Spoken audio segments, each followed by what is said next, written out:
En fait, l'idée, c'est de refaire la Gemara dans Sanhedrin 20b. Mais avant de, tu vois, de commencer la Gemara, je vais quand même faire un résumé de fait d'où est-ce qu'on en est, ce qui n'est pas, voilà, ce qui est pas du luxe, quoi. Mais c'est-à-dire qu'on avait vu, grosso modo, pour l'instant, on a travaillé, on va continuer, à mon avis, à travailler sur ce point. Après, je pense que, voilà, c'est le dernier cours, à mon avis, que j'ai fait directement sur ça, à mon avis. Mais en fait, bon, l'idée, c'était quoi? C'est que le point sur lequel on travaillait, c'est que Maïmonide, il a dit que les Juifs, quand ils sont rentrés en Israël, ils avaient, on va dire, trois mitzvot, dont la première, c'était celle de mettre un roi. Et la deuxième, c'était la guerre contre Amalek. La troisième, c'était construire le temple. Bon, on a vu que, historiquement parlant, c'était bizarre, etc. Mais surtout, donc on a commencé, l'idée c'était de regarder, c'est de dire, est-ce que cette mitzvah, en réalité, elle commence vraiment quand on rentre en Israël? Ou bien, en fait, c'est dans le verset, en fait, il y avait marqué plutôt que la mitzvah, elle était après la conquête du pays, après la conquête du pays, après le fait que ça a déjà été partagé, que les Juifs, ils se sont déjà installés. C'est le sens littéral du verset, c'est marqué explicitement dans la Torah, pratiquement. Et bon, et voilà, donc ça, c'était un problème. Disons, c'est ça le problème sur lequel on s'est attardé, on va dire, la semaine dernière, et on va dire, voilà, et cette semaine, on va refaire ça cette semaine. L'idée, c'est que, en réalité, on a vu le Sifri la semaine dernière, avec les explications qu'il y avait dessus. Le Sifri qui semblait, comme corroborer ce que Maïmonide disait, que malgré le sens littéral du verset, il y avait une mitzvah dès l'entrée en Israël, même avant. Voilà, mais ce qui est très difficile, c'est comment est-ce que la Torah, comment le Sifri peut aller contre le sens littéral du verset. On a vu donc que le Malbim, et il y aurait un autre commentateur qui s'appelle Toldot Adam, que j'ai pas accès, voilà, mais bon, peu importe, je ne sais pas exactement ce qu'il dit. Maintenant que j'ai la même rangue, je peux dire qu'il y a c'est quelqu'un d'autre qui pose la question. Je ne vais pas dire ce qu'il dit exactement parce que j'ai pas accès au bouquin. Mais bref, ils avaient dit grosso modo que ce que le Sifri voulait dire, c'était pas aller contre le sens littéral du verset, c'est simplement dire qu'il fallait accepter la mitzvah, etc. Et on avait vu le Hatam Sofer, etc., le Malbim, qui donnait différentes raisons pourquoi, selon eux, la mitzvah de mettre un roi, elle intervenait qu'après la conquête du pays et après l'installation dans les frontières, contrairement à ce que semblait affirmer Maïmonide. Tu vois, c'est ce qu'on avait plus ou moins vu la semaine dernière. Et après ça, on avait vu qu'en fait, Maïmonide, on avait repris l'histoire. Si on regardait les sources, c'est que Maïmonide, en réalité, sa source, c'était une Gemara dans Sanhedrin, qu'on avait déjà vu, mais qu'on va refaire maintenant, peut-être avec peut-être plus de, voilà, moins de panique, on va dire. Et en fait, voilà, qui s'opposait à une autre Gemara dans Kiddushin, ou la Gemara dans Kiddushin 32b, elle disait clairement que, elle mettait l'accent sur le fait justement que la mitzvah, elle était d'avoir un roi, elle était que après l'héritage et après la conquête complète du pays. Et voilà. Donc, mais en tout cas, ça veut dire que c'était ce langage, ça veut dire cette terminologie que Maïmonide il avait utilisée en disant les Juifs en fait sont obligés de trois mitzvot quand ils sont arrivés dans le pays. En fait, la source de cette terminologie, c'est la Gemara dans Sanhedrin, page 20b. On l'avait déjà faite. Voilà, on va la refaire peut-être avec un peu plus d'attention. Peut-être, voilà. Moi, je vais essayer dans ce cours-là de sortir une théorie que moi-même j'y crois pas honnêtement, tu vois, mais ça veut dire parce que tu vois, ça veut dire, c'est, tu vois, voilà, j'en sais rien, ça monte toujours mon niveau, c'est le genre de truc que j'écris depuis que je suis petit, tu vois, et j'ai jamais réussi à décoller de ça. Et je me disais, bon, peut-être que maintenant, avec 30 ans plus tard, je vais monter de niveau, mais non, tu vois, c'est indécrottable. Tu vois, mais tu vois, mais je crois pas, voilà, on va voir, voilà. Donc, ok, donc, whatever, donc on y va. Donc, en fait, voilà. Donc, en fait, la Gemara, donc, je vais vous envoyer le lien, je pense. Non, je sais pas le lien, je sais pas si je l'envoie. Je l'ai envoyé sur le truc, je vais le renvoyer maintenant si j'y arrive, sur le chat du truc. Espérons que ça marche. Espérons que ça marche. 2 secondes.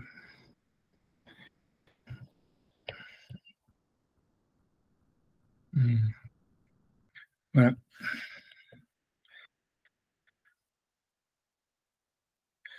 Voilà. Donc, ça, c'est la Gemara qu'on va faire. Donc, on va faire ça en Edwin, 20b, et dans Sefaria, c'est dans le paragraphe 6. Ah ouais.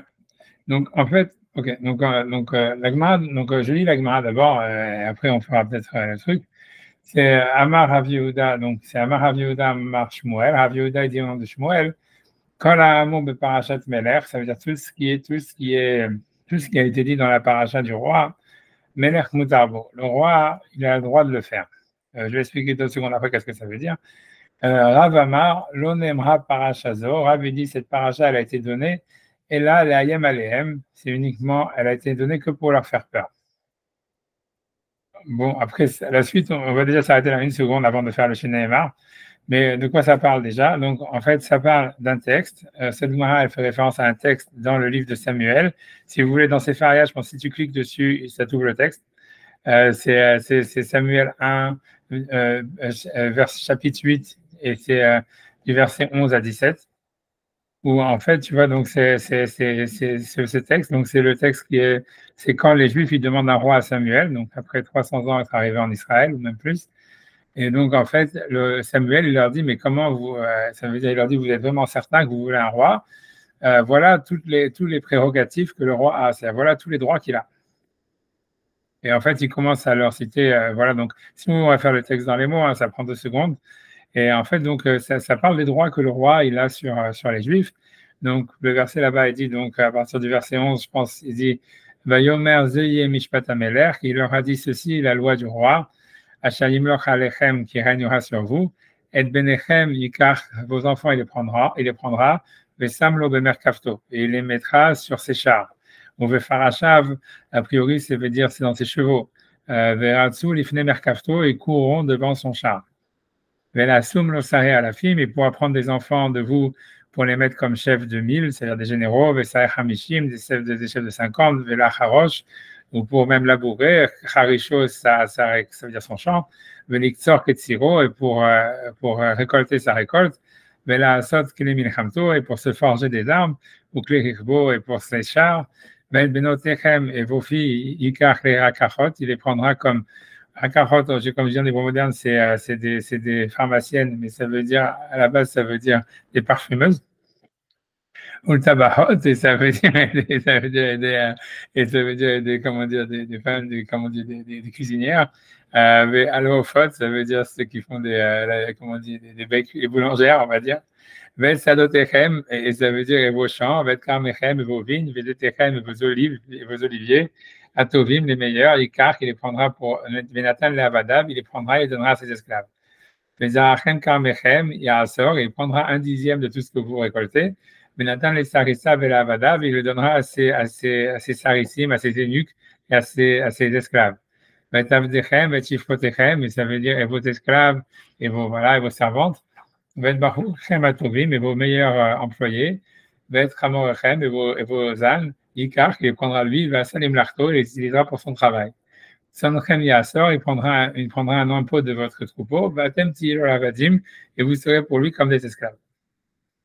Ça, c'est ce que Shmuel dit au Bnei Israël en disant, voilà ce qui va se passer si vous demandez un roi, vous êtes sûr que vous voulez ça. Et tu vois, et donc l'idée, ok, just, ça veut dire, voilà, donc en tous les cas, ça veut dire, il leur demande, est-ce que vous êtes sûr que vous voulez ça? Voilà. Et la question, donc ici, la marloquette qui est dans la Gemara, ici dans le paragraphe 6, entre Rab ou Shmuel, c'est de savoir, merci de venir. En tous les cas, tu vois, donc ça veut dire, donc en tout cas, là, on est dans la Gemara Sanhedrin 20b, qui se fait une référence, en fait, à un passage de Samuel, quand les Juifs ils demandent un roi. Et là-bas, Samuel, il leur dit que le roi, il pourra les utiliser comme des esclaves et prendre tout ce qu'ils ont, grosso modo. Et en fait, la Gemara, en fait, ici, et voilà, donc, et la Gemara, ici, donc voilà, 20b, je vous ai, il y a le lien sur le truc, normalement. En tous les cas, donc, la Gemara, la Rabbanit Mahloket entre Rab et Shmuel, c'est-à-dire, la question est de savoir, est-ce que quand le prophète Samuel, il a dit ça au peuple, est-ce qu'il voulait dire, c'est pas les prérogatives du roi, et le roi, il a vraiment le droit de le faire, ça veut dire, c'est son droit, c'est comme ça. Ça c'est l'avis de Samuel Amora, Shmuel. Donc, c'est ce que la Gemara dit. Si on reprend la Gemara, c'est Amar Rav Yehuda, Amar Shmuel. Rav Yehuda dit nom de Shmuel. Quand la Amou Parashat Melech, tout ce qui est marqué dans la parashat du roi, Melech Mutarbo, le roi, il peut le faire. Donc, ça veut dire, il a vraiment la possibilité de prélever un impôt, de prendre ce qu'il veut. Ça veut dire, il a le droit d'expropriation sur tout ce que les Juifs ont. Et Rav Amar avait dit, L'onem Rav Parashazo, et la Layam Alem. Ça veut dire, Rav, il dit non. En fait, parce que c'est pas un verset de la Torah, tout ça, c'est des versets du prophète. Donc, les prophètes, c'est pas des livres de halachot, c'est des livres d'histoire. Donc, en fait, ce que lui dit Rav, il dit, en fait, c'est simplement, en fait, c'est le prophète Samuel, il a dit ça au peuple pour essayer de les dissuader d'avoir un roi. Mais il n'a jamais dit que le roi, il pourrait faire ça s'il voulait. Tu comprends? C'était l'idée, c'était, tu vois, ça veut dire, il a dit ça, c'est ce qu'il dit, Rav Amar, l'onema parachazo, cette paracha, elle a été simplement dite, et là, l'ayem aléem, c'est uniquement pour leur faire peur. Mais ce n'était pas sérieux. Et là, donc voilà, donc tout ça, jusqu'à maintenant, tout est clair. Voilà, sauf que, tu vois, ça veut dire, c'est-à-dire, mais vas-y. Alors, c'est un jeu. On sait toujours que Meller, c'est Akadosh Baruch Hu. Oui, ok, Donc, c'est évident, ça. Pourquoi on tourne autour du pot? Il y a un Meller en de chair ou le Meller, c'est Akadosh Baruch Hu. Choisis ton bon Meller. Choisis pas le mauvais, choisis le bon. ouais, peut-être, c'est ce que je voulais vous dire, mais l'idée, ça serait qu'en réalité, le point, c'est que ce qu'on va voir après, est-ce que ça va être le Bon, plus. On va le regarder d'ailleurs, normalement, aujourd'hui, si on y arrive, tu vois, Bezrat Hashem, normalement, c'est le minimum vital qu'on a jusque-là. Tu vois, c'est qu'en fait, l'idée, c'est que le roi, à part ça, le roi d'Israël, mais ça va être creusé par la suite dans d'autres endroits, mais c'est que le roi d'Israël, il est représentant, aussi difficile que ce soit de le dire, mais c'est un représentant de Dieu sur terre. Et ça, on va le voir. Ça veut dire, c'est clair, hein, ça veut dire, comme nous tous. Comme nous tous. comme nous tous, mais, ok, mais on Non, va dire, comme nous tous.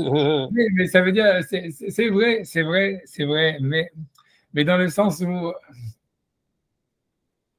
ça veut dire que, c'est-à-dire qu'en fait, ça veut dire que ça serait dans le sens où, non, c'est plus que nous, tu vois, c'est beaucoup plus que nous tous. Dans le sens où, oui, ça veut dire, tu as raison, ça veut dire, c'est vrai comme nous tous, mais dans le sens où ça représente même l'autorité, tu vois, du divin sur la terre.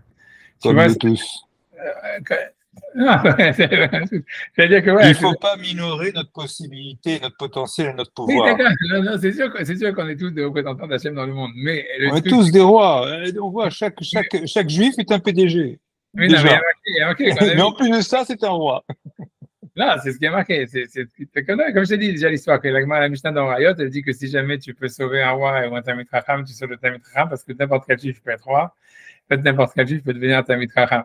Tu vois, ça c'est une Mishnah, tu vois, c'est vrai, c'est marqué vraiment, cette Mishnah, elle existe. Ouais, Tu vois, tu vois, bon. tu vois, je sais plus, il y a la même histoire, si vous voulez, il y a la même histoire avec Beethoven qui est connu, que je sais plus quoi, que tu vois, que lui a dit, je sais plus j'ai oublié avec lequel.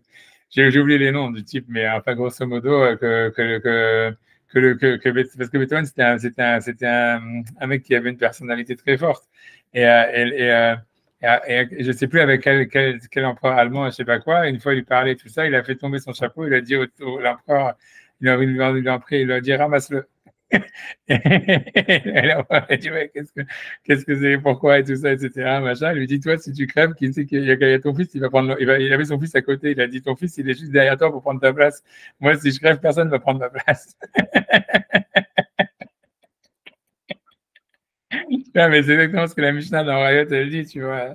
Ça veut dire voilà quoi. Ça veut dire, voilà, mais bon, mais pas importe, c'est une digression, mais ça veut dire dans l'histoire que tu vois. Mais l'idée, c'est-à-dire que c'est sûr qu'on est tous des représentants d'Hachem, mais ce que ça veut dire, c'est que le roi, c'est les représentants, il est représentant de l'autorité d'Hachem. Tu vois, grosso modo, c'est plus que ça. Ça veut dire, on va dire comme ça, on va de toute façon, on va le faire dans les mots, etc. Mais c'est pas vraiment, c'est-à-dire, c'est pas le sujet, mais c'est sûr que Shmuel, dans tous les cas, lui voulait les dissuader de prendre un roi.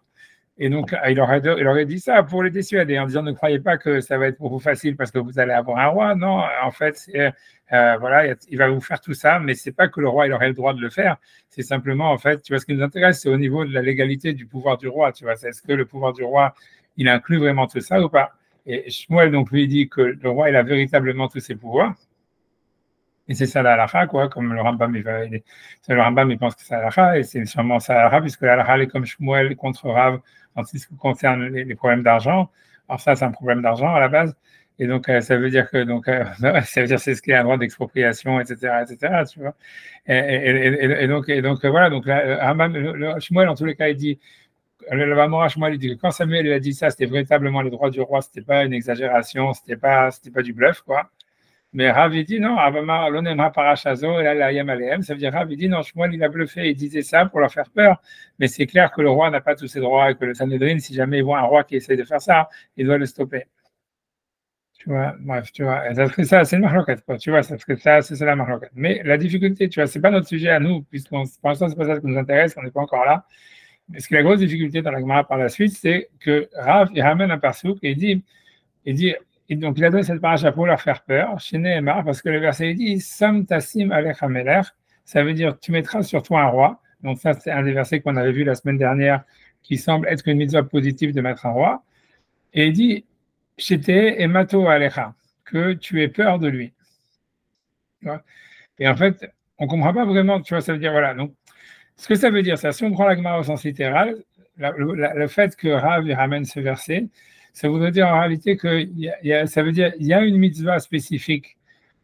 Ça veut dire, la mitzvah, ça veut dire, elle n'est pas simplement de nommer un roi, ou même, ça serait peut-être pas ça la mitzvah, puisqu'en fait, selon Rav, en fait, on voit que Shmuel, d'abord pour parler plus lentement, ça veut dire, a priori, comment Rav, il peut dire, voilà, ces versets, ils ont été dits par le prophète Samuel pour faire peur aux enfants d'Israël, et ici, un verset en disant, parce que le verset dit, tu mettras sur toi un roi. A priori, tu vois, la Gemara ici, elle ne fait pas sens, parce qu'au contraire, si jamais il y a une mitzvah de mettre un roi, donc pourquoi est-ce que Samuel, en fait, il déciderait de les dissuader d'en mettre, tu vois? Donc ça veut dire, tu vois, ça veut dire en réalité, il faut s'interroger, tu vois, sur ça. Ça veut dire, c'est quoi, qu'est-ce qu'il veut Samuel en citant, qu'est-ce qu'il veut dire, pardon, Rav, en citant cette mitzvah, ce verset qui dit, le verset dit, tu mettras sur toi un roi. A priori, c'est une preuve contraire à ce que lui veut dire. Il dit, non, Samuel, le prophète Samuel, il voulait simplement les dissuader de mettre un roi, donc c'est du bluff. Et il dit, parce que la Torah te dit, tu mettras sur toi un roi. C'est bizarre, tu vois, c'est-à-dire normalement, s'il y a une mitzvah de mettre un roi, il n'aurait pas dû lui dissuader. La suite, tu vois, du verset, la suite de ce qu'il dit, ça éclaire un peu plus. Parce qu'il dit, Shete emato alecha. Ça veut dire que tu dois avoir peur de lui. Et donc, ce que ça veut dire, si on prend la Gemara, ça veut dire, si on lit la Gemara littéralement, ce que la Gemara, elle veut dire comme ça, elle veut dire que Rav, il interprète qu'il n'y a pas de mitzvah de nommer un roi, mais il y a une mitzvah d'avoir peur du roi. Et tu vois, ça veut dire, tu vois, c'est-à-dire qu'en fait, toi, tu n'as pas de mitzvah de mettre un roi, mais une fois qu'il y en a un, ça voudrait dire, une fois qu'il y en a un, tu dois avoir peur de lui. Tu vois, c'est Sam tassim alecha melech, c'est-à-dire tu mettras sur toi un roi. Ça veut pas dire tu nommeras un roi, mais ça veut dire une fois qu'il y a un roi, il faut respecter la hiérarchie.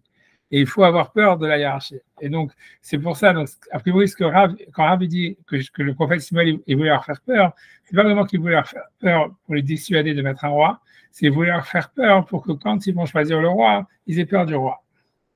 C'est ce que ça veut dire, tu vois. C'est dans ce sens-là qu'a priori, ça veut dire ça.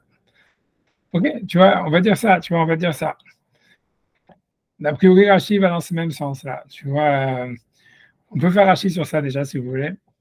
Donc, tu vois, ça veut dire, on va faire Rashi sur ça. Vous avez Rashi, tu cliques dessus, hein, tu cliques sur Sepharia et tu as Rashi. Hein, tu vois, si je pense, hein, ça veut dire, vous voulez que je fasse ça, vous en sortez. C'est bon? Donc Rachid dit, le parachat Melech, donc dans la paracha du roi, donc il dit, Rachid explique, Besefer Shmuel, dans le livre de Samuel, Benechem ou Vnotechem, ça veut dire vos fils et vos filles le prendra, Yikaf, le Kayotse Bahem et des choses pareilles. D'accord? Rav Amar, l'onemra parachazo, Rav dit, cette paracha a été simplement donnée des Shmuel, c'est-à-dire ce que Shmuel leur a dit, et là, l'ayem alehem, ça veut dire pour leur faire peur, Shete emat malkam alehem, pour qu'ils aient peur de leur roi. Tu vois, donc Hachi, en disant ça, il veut dire que justement, ce n'était pas comme moi j'avais voulu dire au début pour les dissuader d'avoir un roi, mais parce que sinon ça ne marcherait pas avec le reste de la phrase de la Gemara, mais ça veut dire pour qu'ils aient peur, ça veut dire pour qu'ils aient peur du roi. Aval eno mutar la sot, mais c'est sûr que le roi lui-même, il n'a pas le droit de faire ça.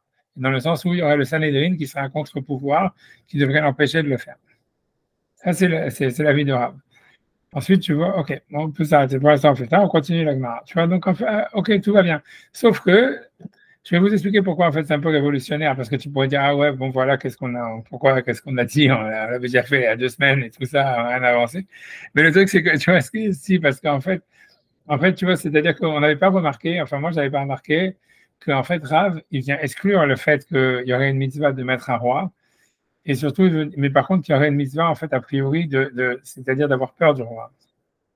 Et ça peut être, ça peut tout changer, en fait. Si on explique ça, ça peut changer beaucoup de choses dans l'explication de Maïmonide. Quand Maïmonide, il dit que quand ils sont arrivés en Israël, ils avaient une mitzvah de mettre un roi. Je vais expliquer pourquoi, tu vois, ça veut dire simplement pour un problème technique. Ça veut dire, c'est parce que, en fait, tu vois, c'est que quand ils sont arrivés en Israël, parce que c'est une des questions que vous avez demandé aussi, que tous les commentateurs ils demandent, ils disent, voilà, comment est-ce que le Rambam, il peut dire que les Juifs, quand ils sont arrivés en Israël, ils avaient une mitzvah de mettre un roi? Ah, voilà, il y avait déjà Yahushua. Et tu vois, et ça veut dire, en fait, mais tu vois, mais ça pourrait être ça pourrait être justement l'idée. Ça voudrait dire que la raison pour laquelle les Juifs, ils avaient une mitzvah de mettre un roi, c'est parce qu'ils en avaient déjà un. Et donc, il fallait, en fait, si tu veux, l'introniser, et il fallait, tu vois, si tu veux, lui donner une sorte de pouvoir plus officiel, on va dire. Ça serait ça l'idée, peut-être, tu vois, que l'armée voudrait dire.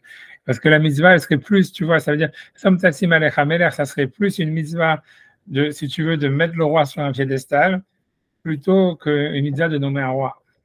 Tu vois, on va voir ça, on va voir, tu vois, ce que ça voudrait dire. Tu vois, mais bon, c'est pour ça. Et dans la suite de la Gemara, on va voir que c'est un peu plus clair encore cette histoire-là, a priori. Okay. En tous les cas, la Gemara, elle dit, en fait, cette discussion qui est entre Rav et Shmuel, donc je continue la Gemara, elle dit, elle correspond à une marloquette, une discussion qu'il y a dans la Braïta, donc parmi les auteurs de la Mishnah, donc dans les générations d'avant. Elle dit Ketanaye, comme c'est donc marqué déjà, cette discussion existe déjà dans une Braïta. Rabbi Yossi Omer, Rabbi Yossi dit Kol Amo be Parashat Melech, tout ce qui est dit dans la paracha du roi. Donc Shmuel, il a dit, le prophète Samuel a dit au peuple, Melech Mutarbo, le roi, il a le droit de le faire et le Sanhédrin ne pourrait pas donc en fait l'arrêter. Et Rabbi Yehuda Omer, Rabbi Yehuda dit L'onemra parachazo, c'est-à-dire cette paracha, elle a été simplement mise ici. Et là, Kedelayem Alehem, c'était uniquement pour leur faire peur. Chez Neymar, parce que le verset dit Sam Tassim Alecha Melech, que tu mettes sur toi un roi, Shete Mato Alecha. Ça veut dire que sa crainte, elle soit sur toi. Et voilà, ok, pour l'instant, on va dire, ok, tout ça, c'est que de la répétition de ce qui a été marqué avant. Mais en fait, c'est pas si sûr que ça. Mais ce qui est important, c'est la suite de la Gemara, qui, elle, va être encore problématique, puisque la Gemara dit comme ça. Après qu'elle a cité ça, elle a cité l'avis de Rabbi Yehuda qui pense en fait que la mitzvah, que la raison pour laquelle en fait le prophète Samuel il avait dit toutes ses prérogatives c'était pour leur faire peur et leur faire peur du roi. Il dit Vekren aya Rabbi Yehuda Omer et ainsi Rabbi Yehuda il disait Shloshah mitzvot nitztavu Israël beknissatam li'aretz. Les Juifs ils ont eu 3 mitzvot qui ont été ordonnés quand ils sont rentrés en Eretz, en Israël. L'amid la melech, ça veut dire de se mettre un roi, de se faire dresser un roi. La Chitzarosh à la Malek, de détruire la descendance de Malek, et de construire le temple. Et si on s'arrête là, bon, Rabbi Noraï, on a déjà vu que lui discutait, il dit c'était qu'il n'y avait pas de mitzvah de mettre un roi, mais la question, elle est de dire, en fait, c'est pourquoi, tu vois, c'est le mot vechen qui est difficile, sur lequel on ne s'était pas arrêté la dernière fois. C'est-à-dire, comme si, en fait, on nous dit, en fait, Rabbi Yehuda, il y a une discussion, pour reprendre encore l'idée, tu vois, ça veut dire de la relation causale qui est mise ici et qui est a priori incompréhensible. L'idée, c'est comme ça. Il y a une discussion entre Rabbi Yossi et Rabbi Yehuda, qui a priori est sur un point vraiment, ça veut dire qu'il n'y a rien à voir avec l'histoire de mettre un roi quand on arrive en Israël. C'est une discussion à savoir, est-ce que le roi, il a le droit d'exproprier les gens ou pas? Tu vois, Rabbi Yossi, il dit oui, et Rabbi Yehuda, il dit non. Et après, Rabbi Yehuda dit oui, parce qu'on voit, et tout ce qu'il a dit Samuel, c'était du bluff, c'était pour qu'ils aient peur du roi. Et après, on nous dit, et ainsi, et c'est pour ça que Rabbi Yehuda dit que les Juifs, quand ils sont arrivés en Israël, ils avaient 3 mitzvot, dont la première de mettre un roi. Mais tu ne vois pas quel rapport, tu vois, ça veut dire pourquoi le fait de dire que le roi, on va dire, il n'aurait pas de mitzvah, il ne pourrait pas exproprier les gens, ça serait une causalité qui entraînerait que les Juifs, ils ont une mitzvah d'avoir un roi quand ils sont rentrés en Israël, tu vois, ça veut dire le vechen, il n'a pas de sens. Les commentateurs, tu vois, ils essayent de dire des trucs qui sont, à mon avis, assez faibles. J'ai pas envie de rentrer dedans, surtout que c'est pas que c'est difficile à dire, mais c'est que pour les trouver sur ces ordinateurs, c'est encore une histoire. Mais ça veut dire, croyez-moi sur parole, qu'en fait, il n'y en a pas beaucoup qui en parlent et que ceux qui en parlent, c'est pas extraordinaire ce qu'ils disent. Ça veut dire, et surtout, mais ça veut dire, disons qu'à part ça, ça veut dire, l'autre point, ça veut dire qu'il rend la chose encore plus difficile, c'est que quelle que soit la manière dont on va chercher une relation causale entre le fait que Rabbi Yehuda, il pense par exemple que le roi ne peut pas exproprier le peuple et qu'à cause de ça, il y aurait une mitzvah de mettre un roi dès qu'on rentre en Israël. Donc déjà, ça, c'est difficile. On va dire, on ne comprend pas, mais disons qu'on accepte une raison pour une autre. Ce qui va rendre ce passage de la Gemara encore plus compliqué, c'est que si, en fait, je ne sais pas, en fait, tu vois, ça veut dire si je ne sais pas dans ces phares, donc qu'est-ce que ça donnerait, mais si tu descends un peu la page, donc je regarde dans ces phares pour vous dire dans quel paragraphe ça serait, c'est que si tu descends, des secondes, si tu descends dans le paragraphe 11, tu vois que Rabbi aussi, tu vois, c'est-à-dire donc dans la page de la Gemara chez nous un peu plus bas, il y a marqué Tania, il a été enseigné dans une braïta, Rabbi aussi Omer, Rabbi aussi dit, Shalosh mitzvot, nistavu Israël, biknisatam laaretz. Les Juifs ont eu 3 mitzvot quand ils sont entrés en Israël, la Hamid la Melech, de se mettre un roi, de détruire Amalek et de construire la maison, le temple. Et la question, donc ça veut dire, l'idée en quoi c'est tellement problématique, c'est parce que Rabbi aussi, c'est celui qui discute sur Rabbi Yehuda dans la braïta d'en haut et qui dit qu'en fait le roi il a un droit d'expropriation sur le peuple. Et en fait, après ça, et ensuite, on nous cite la vie de Rabbi Yehuda, et on nous dit, oui, Rabbi Yehuda, il dit que non, et c'est pour ça qu'il disait qu'il y avait une mitzvah de mettre un roi quand tu entres en Israël. Alors que Rabbi aussi, qui discute, tu vois, donc normalement, ça voudrait dire logiquement, si tu suis la logique, que Rabbi aussi, lui, il pense pas comme ça. Il pense pas qu'il y avait une mitzvah de mettre un roi quand tu entres en Israël, et plaf, tu descends en bas, et tu dis, ah ouais, Rabbi aussi, lui aussi, il pense comme Rabbi Yehuda qu'il y avait une mitzvah d'entrer en Israël. Donc, tu vois, la relation causale, elle est, à part qu'elle n'est pas du tout évidente, tu vois, mais qu'en plus, tu vois, elle semble complètement, même, si tu veux, ça veut dire détruite par la suite de la Gemara, et tu vois, ça veut dire, donc c'est encore bizarre. Ça, cette question, personne ne la demande ça, même parmi il n'y a même pas de réponse faible, il n'y a pas de réponse du tout. Voilà, mais ça veut dire, tu vois, je vous dis après où je vais venir avec ça, tu vois, mais ça veut dire, voilà, c'est un problème à mon avis, tu vois, c'est un problème. Voilà, donc simplement, tu vois, avant d'essayer tu vois, d'expliquer, tu vois, qu'est-ce que moi je veux dire avec ça, où je vais en venir, mais on va quand même regarder Rachid, tu vois, 2 secondes, parce que tu vois, si tu vois, voilà, regarder Rachid, 2 secondes, parce que Rachid aussi c'est intéressant. Ok, donc parce que donc lui il dit comme ça, il dit donc il ramène donc on a vu Rav, etc., etc. On est maintenant il dit Achi Garsinan, ainsi on lit. Donc je ne sais pas si vous l'avez dans Rachid, j'espère que vous l'avez Rachid. Je reprends Rachid, un Rachid qui commence avec Hegimel, ça veut dire Achi Garsinan normalement. Je ne sais pas, vous l'avez, sinon je vais le trouver dans Sefaria. Ça va, si tu reviens à imaginer, à mon avis, je pensais dans le paragraphe 8, si tu fais commentaire, tu fais un Rachid, tu devrais tomber dessus. Je l'ai sur le 7, non? Un Rabbi Yehuda Omer? Ah ouais, sûrement sur le 7, alors ouais, sur le 7. Ouais, sur le 7, tu vois, sur le 7, il y a Hegimel, ça veut dire Achi Garsinan. Ainsi, il faut lire. Alors, je lis avec vous sur Sefaria. Donc, ainsi, il faut lire Rabbi Yehuda Omer. Rabbi Yehuda dit L'onemra parachazo et là la yem alav. Ça veut dire cette paracha, elle a été donnée uniquement pour leur faire peur. Alors, que dire? Je lis Rashi, après j'explique ce qu'il veut dire. Que l'ogaras, il ne faut pas lire les yaream, ça veut dire leur faire peur, ou les vahalam et les paniquer. J'explique après ce que ça veut dire. Parce que Rabbi Yehuda, selon Rabbi Yehuda, Yafé Kivnu, c'est sûr qu'ils avaient une bonne intention. Chez Aren Itztavu Israël, puisque le peuple d'Israël, il avait une mitzvah, al-kar, dessus. Ça veut dire, a priori, de prendre un roi. Vahigarasla betosefta, et c'est ainsi qu'on le lit dans la Tosefta. Alors, que veut dire ce Rashi énigmatique? Tu vois, ça veut dire, c'est très énigmatique, parce que l'idée, elle est comme ça. C'est que, en fait, ça veut dire, dans les textes anciens de la Gemara, ça veut dire notre texte à nous, il a été, en fait, si tu veux, arrangé par Rashi, quoi. Donc, ça veut dire, nous, on a un texte, en fait, tu vois, si tu veux, abrogé, quoi. Le texte, quand Rashi dit Garça, il vient exclure une Garça. En fait, et cette Garça que Rashi, il a, qui était sûrement la Garça que Maïmonide, il avait, tu vois, que Rashi, il vient exclure, tu vois. Et en fait, elle se trouve dans un midrash, elle se trouve dans Yalkut Shimoni. J'ai fait l'économie de vous le ramener. Encore une fois, croyez-moi sur parole, mais c'est pas difficile à trouver ça pour le coup. Si vous voulez, on peut le regarder. C'est Shmuel, c'est sur le Nar, c'est 156, je sais pas quoi. Mais qu'est-ce qui se passe là-bas? C'est que quand, je ne vais pas vous embrouiller, que je pensais déjà assez embrouillant comme ça. C'est que, tu vois, c'est que l'idée, c'est que le texte là-bas, il dit comme ça, il dit que Rabbi Yehuda, parce que comme je vous ai dit, l'histoire, c'est quand on dit que Shmuel, quand il a dit, si on reprend l'histoire de Samuel qui dit son discours, et qui fait peur au peuple, on peut l'interpréter même quand on dit qu'il leur fait peur, qu'est-ce que ça veut dire qu'il leur fait peur? Moi, je vous avais dit, en fait, ouais, il leur a fait peur parce qu'en fait, il voulait les dissuader de prendre un roi. C'est ça ce que moi, je vous avais dit au début. Et je vous ai dit, mais en fait, non, puisqu'on voit que Rav, il dit non, il cite ensuite, celui qui dit justement que c'est pour leur faire peur, il dit oui, mais il y a la mitzvah de mettre un roi. Et donc, c'est pour ça que Rachid, lui, l'interprète depuis le début, il dit non, il leur a voulu leur faire peur, qu'ils aient peur du roi, puisque c'était ça la mitzvah, d'avoir peur du roi. Mais n'empêche que quand tu regardes dans l'ancienne Gemara, dans la Gemara telle qu'elle était avant Rashi et telle qu'elle est marquée dans l'écoute Shimoni, tu vois que Rabbi Yehuda, il dit pas ça. Rabbi Yehuda, il dit clairement, il a voulu, c'est ce que Rashi dit, les paniquer. C'est-à-dire les paniquer, ça veut dire pour pas qu'ils prennent un roi. Et c'est pour ça que Rashi il a un problème. Il dit, mais comment le Midrash il peut dire que quand on voit la source de Rabbi Yehuda, c'est que Rabbi Yehuda, le prophète Samuel, il voulait les paniquer pour les dissuader d'avoir un roi, alors que Rabbi Yehuda lui-même, juste après, il dit, mais ils avaient une mitzvah de prendre un roi dès qu'ils sont arrivés en Israël. Tu comprends? Donc c'est contradictoire. C'est pour ça que Rashi, en fait, tu vois, il va changer la Gersa. Il dit non, c'est pas les paniquer, c'était leur faire peur pour qu'ils aient peur du roi, comme il expliquait avant.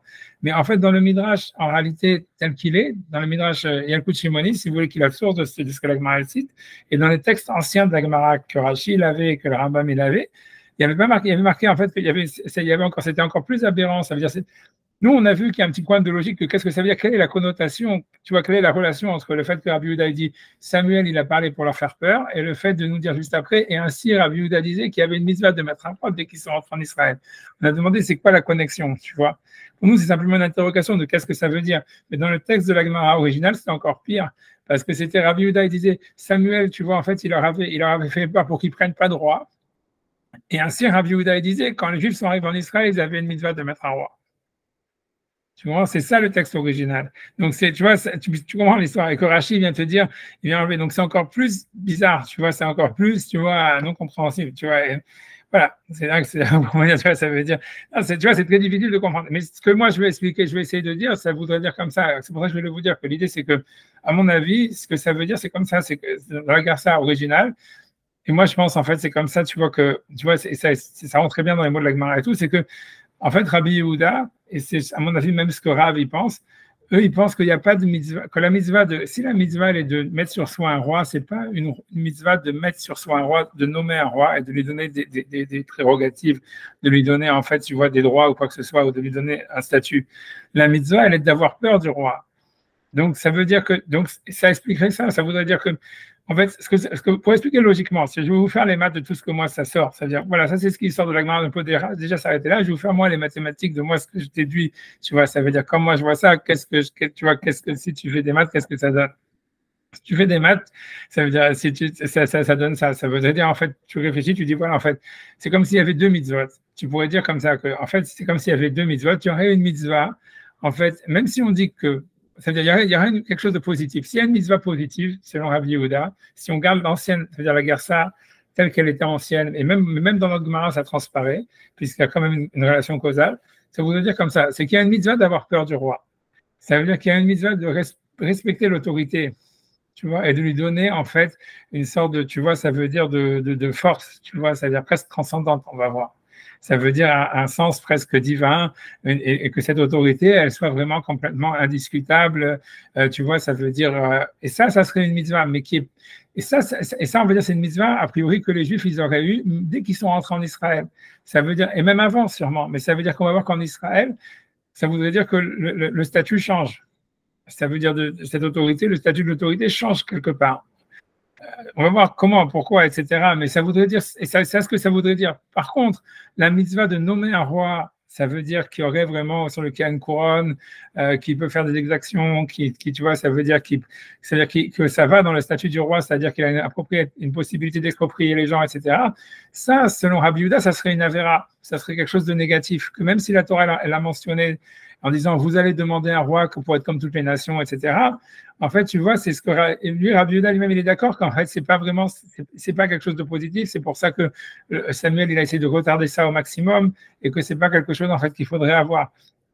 Et ce serait ça le sens en fait. C'est-à-dire si tu veux garder en fait, si tu veux regarder la Gemara et la Gemara dans l'ancienne Gersa, tu vois que Rachid a voulu rejeter, mais qui est la Gersa, la lecture originale et que sûrement celle que Maïmonide il avait, qui existe encore dans le Midrash, dans le Yalkut Shimoni, ça voudrait dire ça veut dire que Rabbi Yehuda vient te dire non, en fait, il n'y a pas de mitzvah, contrairement à ce que Rabbi aussi veut dire, ou tu vois que de donner des prérogatives au roi et de lui donner un pouvoir absolu.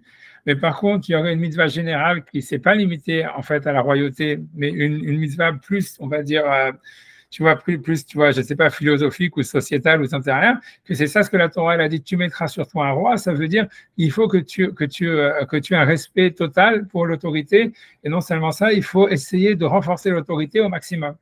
Et donc Shmuel, en réalité, il a voulu leur faire peur. On peut expliquer comme Rachid explique, pour qu'ils aient peur du roi. Ou bien, il a voulu vraiment, on pourrait même garder la Gersa du Yalkut Shimoni en disant il a voulu les détourner d'avoir un roi. Dans le sens où pour lui, mettre un roi qui a des fonctions, des prérogatives qui soient en fait très fortes, c'est pas une mitzvah. Au contraire, c'est ce que la Torah dit, vous voulez être comme les autres nations. Mais par contre, il y aurait une mitzvah de garder une autorité. C'est-à-dire, et pourquoi ça serait le Vechen quand ils sont entrés en Israël, etc. Puisque si on rentre dans l'histoire telle qu'elle s'est passée, tu vois, Yehoshua, en réalité, puisqu'il est question de lui, tu vois, qu'on avait vu déjà dans le Rambam, que le Rambam dit que Yehoshua, il avait été choisi comme un roi par le Sanhédrin et par le prophète, qui c'est Moshe. Mais l'idée, c'est qu'on voit bien que lui, il n'avait pas toutes ces prérogatives d'exaction, de machin, etc. On ne voit jamais que, si tu veux, il avait un palais ou quoi que ce soit, ou même un territoire qui lui appartenait, ou etc. Tu vois, ça veut dire, tant que la terre n'était pas partagée, lui, en fait, il avait, en fait, aucun droit. Mais en fait, l'idée, ça serait que quand ils sont entrés en Israël, ils devaient mettre sur eux un roi, ça voulait dire qu'ils devaient accepter le pouvoir de Josué. Et ça veut dire, et surtout, ça veut dire lui donner une sorte, voilà, d'avoir peur de lui, quoi. Et pas en fait de commencer à chacun, tu vois, comme après dans la suite des juges où c'est chacun il faisait ce qu'il voulait, tu vois, dans son truc. Mais c'est ça l'explication de Rabbi Yehuda, tu vois. Et selon ça répondrait beaucoup de questions qu'on avait sur Maïmonide. Ça voudrait dire en fait, si tu dis qu'en fait que comme Maïmonide il dit, les Juifs quand ils sont arrivés en Israël ils ont une mitzvah d'avoir un roi. Ça ne veut pas dire véritablement avoir un roi, ça veut dire en tous les cas accepter l'autorité de Josué, puisque lui-même, dans la Halakha Gimel, il dit que Josué était un roi, mais ça veut dire en fait surtout l'accepter, on va voir lui donner une prérogative supérieure à celle qui était en Israël, à celle qu'il avait en Israël, à l'extérieur d'Israël. Voilà, tu vois, ça change, et ça expliquerait pourquoi c'est pas contre le sens littéral du verset, c'est-à-dire, ça veut dire que même on pourrait ensuite, après ça, discuter, est-ce qu'il y a une mitzvah d'avoir un roi percé ou pas, après l'héritage et le partage de la terre. Et que ça, en fait, ça, c'est la discussion qu'il y a par la suite entre Rabbi Nehorai et Rabbi Yehuda et Rabbi aussi dans le Sifri, à savoir est-ce que c'est une mitzvah ou c'était pas une mitzvah. Mais quoi qu'il arrive, cette mitzvah, elle arrive bien plus tard. Tu vois, c'est ça l'histoire. Et ça veut dire, cette mitzvah d'avoir un roi, etc., elle arrive après la conquête, comme tu vois, comme c'est montré dans le verset explicitement pratiquement, comme le Khatam Sofer a expliqué, comme le Malbim l'a expliqué, c'est après la conquête, après le partage, ça deviendrait un truc, tu vois, une sorte de cerise sur le gâteau. Et ce roi-là, en réalité, il serait, tu vois, comme une sorte, tu vois, c'est décoratif, quoi. Tu vois, c'est que si on dit que, tu vois, en fait, tout ça, s'il n'avait pas vraiment ces droits-là, c'est laquelle étaient ces droits, c'est bien, avait des droits, tu vois, c'était comme il disait la 4e République, le président de la République de la 4e République, même en Israël, où il est là pour, tu vois, je sais plus, pour faire, je sais plus comment il disait, pour inaugurer inaugurer les chrysanthèmes. Voilà, les chrysanthèmes.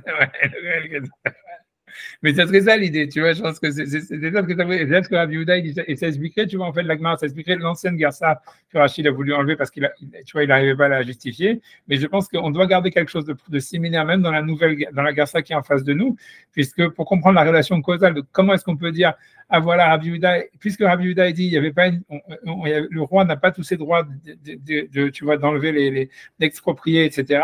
Alors, il disait, il y avait une mitzvah de prendre un roi dès qu'on entre en Israël. Pourquoi c'est lié, tu vois? Et si on explique en fait que la mitzvah, ce qu'il veut dire lui, c'est que la mitzvah de mettre un roi, c'est pas vraiment de nommer un roi, c'est avoir peur du roi, c'est accepter la hiérarchie, etc. Ça veut dire ça. Ça veut dire que comme il y avait déjà Josué, quand ils arrivent en Israël, il y avait une mitzvah en fait de lui donner un nouveau statut, dans le sens où tu vois, pour accepter sa hiérarchie, qui est pas, tu vois, qu'il n'y a pas chaque tribu qui commence à dire, moi je fais mon armée à moi et je vais conquérir par ici, et l'autre qui dit par là, et blablabla, tu vois, ça veut dire qu'il fallait qu'il y ait une seule tête, quoi. Et ça, il fallait le faire dès qu'il rentrait en Israël. Tu vois, ça serait ça l'idée, tu vois, et ça expliquerait la logique et ça expliquerait aussi pourquoi Rabbi aussi peut être d'accord avec l'idée. Ça veut dire, la marloquette entre Rabbi aussi et Rabbi Yehuda, ça serait simplement, est-ce qu'à part ça, il y a une mitzvah de nommer un roi et de lui donner des prérogatives, etc. Tu vois, au cas il pourrait exproprier les gens, les prendre comme esclaves, etc. Sur ça, Rabbi aussi lui pense que c'est ça, il y a une mitzvah comme ça, mais lui, il est d'accord que cette mitzvah, elle commence comme tout le monde, après l'héritage, après le partage, etc. On ne parle pas de ça. Sauf que, et Rabbi aussi, il est d'accord aussi avec Rabbi Yehuda qu'il y a une mitzvah de respecter le roi, mais que lui, il pense que c'est pas ça le sens littéral du verset. Tu comprends? Donc c'est pour ça qu'il dit, lui, il est d'accord avec l'idée. C'est pour ça que plus tard, on nous dit, oui, Rabbi aussi, bien que lui-même, il pense que le roi, il avait aussi, quand Shmuel, le prophète Samuel, il parle au peuple, en fait, il est sérieux, il dit non, le roi, il a tous ses pouvoirs. Et Rabbi aussi pense que donc il y aurait une mitzvah de nommer le roi, et que ça serait ça la véritable mitzvah de Som Tassim Alech HaMelech. C'est pas comme Rav il a dit ou comme Rabbi Yehuda il pense aie peur du roi, c'est non, nomme un roi et donne-lui un statut légal. tu vois. Mais il est d'accord que même si c'est ça la mitzvah, cette mitzvah, elle commence qu'après le partage et l'héritage de la terre, etc. Mais il est d'accord avec Rabbi Judah que quand ils sont arrivés, il fallait aussi, tu vois, que donner un pouvoir à Yeshua, tu vois, un truc comme ça, tu vois. Mais tu vois, c'est ce que tu vois, c'est ça comme ça que ça rentrerait dans la Gemara, tu vois. C'est comme ça que moi je vais expliquer. Tu vois, simplement, tu vois, simplement avant de, tu vois, d'expliquer la différence, tu vois, qu'il y aurait entre le statut d'un roi en Israël et un roi à l'extérieur d'Israël, parce que en fait, ce qui apparaît plein de fois, et ça c'est un autre problème qu'on n'avait pas Bichlal soulevé quand on a commencé à le Rambam, c'est que le Rambam, quand on lit le Rambam, on a l'impression que pour lui, le roi, il est lié avec la terre d'Israël. Alors que quand tu regardes plein de passages de la Gemara, on voit qu'en fait, il y avait des rois d'Israël à l'extérieur d'Israël. Tu vois, ça veut dire que la Gemara, elle va donner, ouais, c'est aussi bizarre que ça puisse paraître, mais ça veut dire que la Gemara, elle pense que le statut du roi, il n'est pas aussi, en fait, comment dire, tu vois, ça veut dire, il n'est pas aussi, comment dire, c'est pas aussi, comment ça veut dire, tu vois, ça veut dire aussi, comment dire, parce que Maïmonide, quand il va parler des lois du roi, il dit voilà, il faut demander au Sanhédrin, il y a le prophète, et on va nommer un roi, on va le mettre, tu vois, sur, tu vois, ça veut dire, on va le, tu vois, voilà, on va le hiérarchiser, c'est que je sais pas comment dire le mot, ça veut dire, Maïmonide, il a une vision du roi très, comment dire, très constitutionnelle, je sais pas comment expliquer, tu vois, très quelque chose, tu vois, de très officiel, de très, tu vois, ça veut dire qui doit suivre un processus et un protocole et que c'est très protocolaire dans la manière dont on doit choisir un roi selon Maïmonide. Mais en réalité, quand on regarde, on va voir que c'est pas si évident que ça. Tu vois, on va voir. Parce que, par exemple, tu vois, je veux dire, un problème, mais c'est pour ça que j'ai pas envie de sortir du sujet maintenant, mais je finis Rachi. Et après, j'essaie d'avancer pour pas vous embrouiller, mais ça veut dire, voilà, ça veut dire que, voilà, ça veut dire qu'en fait, l'idée, voilà, en tout cas, l'idée générale, je pense que vous l'avez, j'espère, tu vois, et je veux simplement, tu vois, continuer les Rachi, tu vois, après avoir sur le Carcinal. Et après ça, parce qu'il y a un Rachi important, je vais faire simplement un autre Rachi, ou Rachi lui-même, tu vois, donc, on voit bien que l'avis de Rachi est complètement opposé à celui de Maïmonide, en ce qui concerne la mitzvah, en fait, de mettre un roi en Israël. On va le voir, donc il y a deux autres Rachid. Donc, quand il va expliquer les trois mitzvot, tu vois, donc il dit Shalosh mitzvot, trois mitzvot, donc je Rachid après. La Chinakat Shalosh Alalou, c'est pour cela en fait qu'on a pris ces trois mitzvot, donc de nommer un roi, la guerre contre Amalek et le Beth Amikdash, Shen Teluyot Zobazo, puisqu'ils dépendent l'une de l'autre, la Asot Kesidran pour les faire dans l'ordre, Kedmefash Nekaman. Ce que Rachid veut dire, c'est qu'il y a plein d'autres mitzvot qu'ils ont eu quand ils sont arrivés en Israël. Ok, mais il veut dire. Voilà, il dit si on a pris cela pour, ça veut dire parce que celles-là, elles sont liées l'une avec l'autre. Betrilat Meler, d'abord un roi, Bachare Amalek, ensuite Amalek, Bachare Beta Bechira, et après ça, simplement la construction du temple. Je vais expliquer en fait pourquoi cette question. Enfin, la suite, j'explique, je reviens sur ce Rashi juste après avoir fait celui-là. Donc Rashi ici, c'est là, ce Rashi-là, donc dans Sanhédrin 20b, c'est là où est-ce qu'on voit a priori qu'il discute complètement sur Maïmonide. Parce que quand il interprète donc ce passage-là qui est les trois mitzvot que les Juifs ont eu quand ils sont rentrés en Israël, donc Rashi dit que c'est pas vraiment quand ils sont rentrés en Israël, c'est après l'héritage et le partage. Des Bekul Huktiv, parce que dans toutes ces mitzvot-là, il est marqué Yerusha, l'héritage, Veishiva et l'installation. Donc d'abord, il faut s'installer, hériter, et ensuite s'installer, c'est-à-dire partager. Veyarashta, Veyashavtaba, tu t'installeras et tu l'hériteras et tu t'installeras dedans. Vamarta, Sima Alaimelech, et tu diras ensuite, je mettrai sur moi un roi. Amalek Ketiv, en ce qui concerne la guerre d'Amalek, il est écrit Vaya Baniach Hashem Otcha Mikol Ovecha Misaviv, quand Hashem il te débarrassera de tous tes ennemis autour, donc que tu as déjà hérité la terre et que tu es déjà dans une situation de calme. Bebinyan Betamik, Abechira, dans la construction du temple, il est écrit Va Vartem et Yarden, et tu traverseras le Jourdain, Vishaftem Baaretz, et vous installerez dans la terre. La Dark Ketiv, et simplement après, il est écrit Vaya Amakom, et ça sera l'endroit.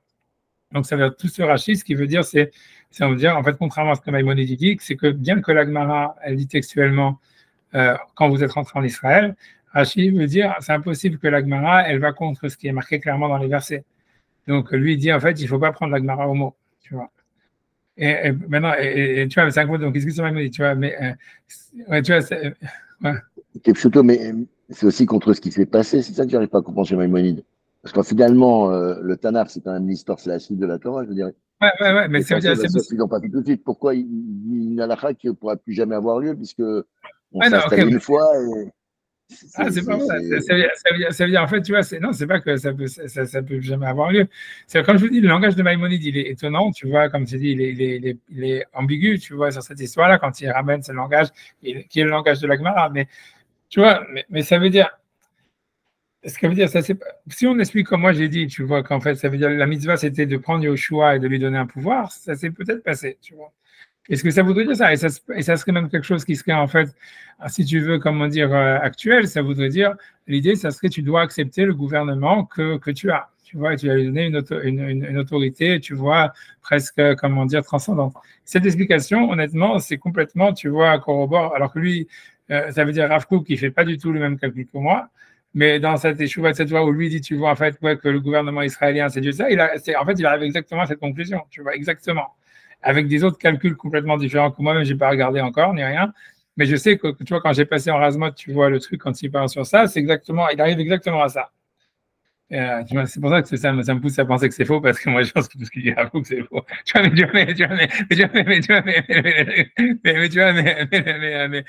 vois, a priori, ça veut dire qu'actuellement, ça voudrait dire, tu vois, ça voudrait dire, voilà, ça voudrait dire ça, ça voudrait dire que l'idée, c'est, en fait, la mitzvah, elle serait d'accepter sur toi une autorité, tu vois, et de lui donner une sorte de pouvoir absolu. En disant, voilà, c'est pas, je fais mon petit business à côté, tu vois, voilà, tu vois, c'est-à-dire, je fais une deuxième armée ou j'en sais rien, ou je fais un pays dans le pays, et des trucs comme ça, quoi. Et tu vois, ça serait ça l'idée, tu vois, mais c'est pour ça que ça serait actuel. Ça voudrait dire sur ça, donc ça se serait passé historiquement, puisque les Juifs, ils ont accepté, si tu veux, le pouvoir de Josué, quoi. Tu vois, la question, elle est de dire pourquoi est-ce qu'après Josué, il n'y en a pas eu un autre, tu vois. Parce que l'histoire, tu vois, on va revenir, tu vois, ça va être une autre question, mais tu vois, voilà, tu vois, ça veut dire l'idée, elle est que, en fait, tu vois, quand tu regardes l'histoire, c'est Maïmonide, on l'a vu ensemble déjà il y a 2 semaines, quand il avait dit, voilà, quand il a donné comme exemple de qui était comme un roi, il dit, voilà, c'était Josué, il a été choisi par le prophète, et avant ça, Moshe, il avait sorti 70 Ékénim pour qu'il y ait le Sanhédrin, et pour qu'il soit élu par le Sanhédrin, et de là, il tient exemple à comment tous les rois, ils doivent être élus. Ok, on peut dire que, tu vois, le truc, c'est qu'on peut dire que Shaoul, ça lui arrivait ça. David, comme je vous ai dit, c'était difficile parce que c'est où ça, la Palestine. On peut dire qu'à la Sauvette, ils ont demandé au Sanhédrin, tu vois, pour être quitte de la maison. Ça veut dire, parce que de toute façon, il n'y avait pas le choix. Comme ça, sais rien comment ça s'est passé dans David, tu vois, comme je dis que le Sanhédrin, il le détestait. Et peu importe, tu vois, l'histoire, c'est que, tu vois, ils n'avaient pas le choix. Mais c'est comme le couronnement de Napoléon, quoi, tu vois, un truc dans ce goût-là. Tu vois, par le pape, tu vois, c'est. Non, mais ça ressemble à ça. Ça veut dire, ouais, sûrement le roi du Sanhédrin. S'il a demandé de l'exécuter après sa mort, tu vois, ça veut dire vraiment qu'il devait l'avoir dans les dents. Et donc, imagine, tu vois bien que ça devait ressembler à ça, que si tu le roi du Sanhédrin qui devait le nommer roi, ça devait être exactement comme le pape qui nomme Napoléon, qui met la couronne sur Napoléon, ou qui ne lui met même pas, tu vois, ça devait être le même genre, tu vois. Bref, tu vois, ça c'est une parenthèse. Mais tu vois, mais ce que je veux dire, voilà, mais je sais pas comment je suis arrivé à dire ça, mais ce que je veux dire, voilà, c'est que l'histoire, c'est que Josué, il a été élu par le Sanhédrin, etc. L'histoire, c'est qu'après, quand Josué, il meurt, en fait, le juge d'après, il n'est pas comme ça. Tu vois, c'est Othniel Ben Kenaz, celui qui est après. Et déjà, dans le livre des juges, on commence à me dire, à cette époque-là, chacun fait ce qu'il voulait. Tu vois, tous les chapitres des juges, ils commencent en disant, dans ces temps-là, il n'y avait pas de roi. Ishayachar Benav Yassé. Chacun faisait ça. Tu vois, on voit bien les tribus, elles sont dispersées, elles sont pas unies, ils n'ont pas d'armée unie. Chaque tribu a en armée. C'est pour ça d'ailleurs qu'il y a des guerres civiles à l'époque de Guidon et des machins comme ça où les mecs ils se massacrent entre eux. Et tu vois, donc ça veut dire, la question est ça, comment ça se fait qu'après Yoshua, alors que normalement, s'il y avait vraiment une misère de mettre un roi, tu vois, c'est là où ça part en couille, tu vois. Mais en tous les cas, je vois, à l'époque de Yoshua, on a l'impression que ça a été respecté, si tu veux, cette histoire-là. Et qu'a priori, donc ça voudrait dire ça, selon Maïmonide. Ça voudrait dire, pour le roi, en tous les cas, on pourrait dire que historiquement, ça s'est passé. Après, pour le temple et pour la guerre d'Amalek, c'est une autre histoire. Mais même ça, c'est pas évident. Tu vois, mais ça veut dire, voilà, en tous les cas, ce que je veux dire, pour l'instant, on va pas aller, tu vois, on peut pas aller dans tous les sujets ensemble, mais ce que je voulais dire, ça voudrait dire ça. En fait, ça répondrait un peu les questions qu'on avait, tu vois. Ça veut dire de savoir comment est-ce que, tu vois, il y a une contradiction entre l'Agma dans Sanhédrin et l'Agma dans Kiddushin. C'est-à-dire que l'Agma dans Sanhédrin, elle semble dire à plusieurs reprises, quand ils sont entrés en Israël, ils avaient une mitzvah de mettre un roi. Donc Rashi, tu vois, il dit non, c'est pas vraiment quand ils sont entrés en Israël, mais on voit bien que c'est difficile parce que c'est pas ce qui est marqué dans l'Agma. À part ça, pour revenir à ce que je voulais dire tout à l'heure, c'est que je vous dis, j'allais revenir sur le Rashi d'avant. C'est que Rashi, pourquoi est-ce que le Rashi d'avant, qu'est-ce qu'il veut? Qu'est-ce qu'il veut le Rashi d'avant? Quand il dit oui, il y avait d'autres mitzvot aussi, mais c'est celles-là, on les a mis parce qu'elles sont liées les unes aux autres. C'est en fait parce que Rashi, en fait, il a un problème sur sa propre explication. C'est-à-dire que si on explique comme Maïmonide qu'en fait, la mitzvah d'avoir un roi ou de construire le temple, elle est dès qu'on est rentré en Israël. Donc ces mitzvot-là, en effet, elles sont uniques. puisque, comme la Gemara dans Kiddushin, elle le dit, la mitzvah, par exemple, des bikurim, d'amener les prémices, ou tu vois, de payer, de donner le maaser, toutes les mitzvot qui dépendent de la terre, la shemitah et tout ça, elles commencent qu'après l'héritage et l'installation et le partage. Parce que ça, c'est marqué clairement, tu vois. Donc, ça veut dire.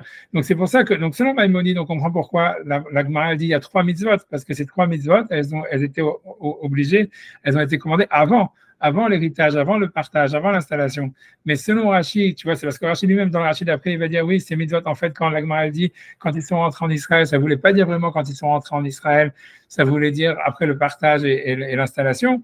Donc, il a lui-même un problème. Il dit oui, mais alors, si c'est comme ça, il y a toutes les mitzvot qui dépendent de la terre qui sont comme ça, la Shemitah, les bikurim, le maaser.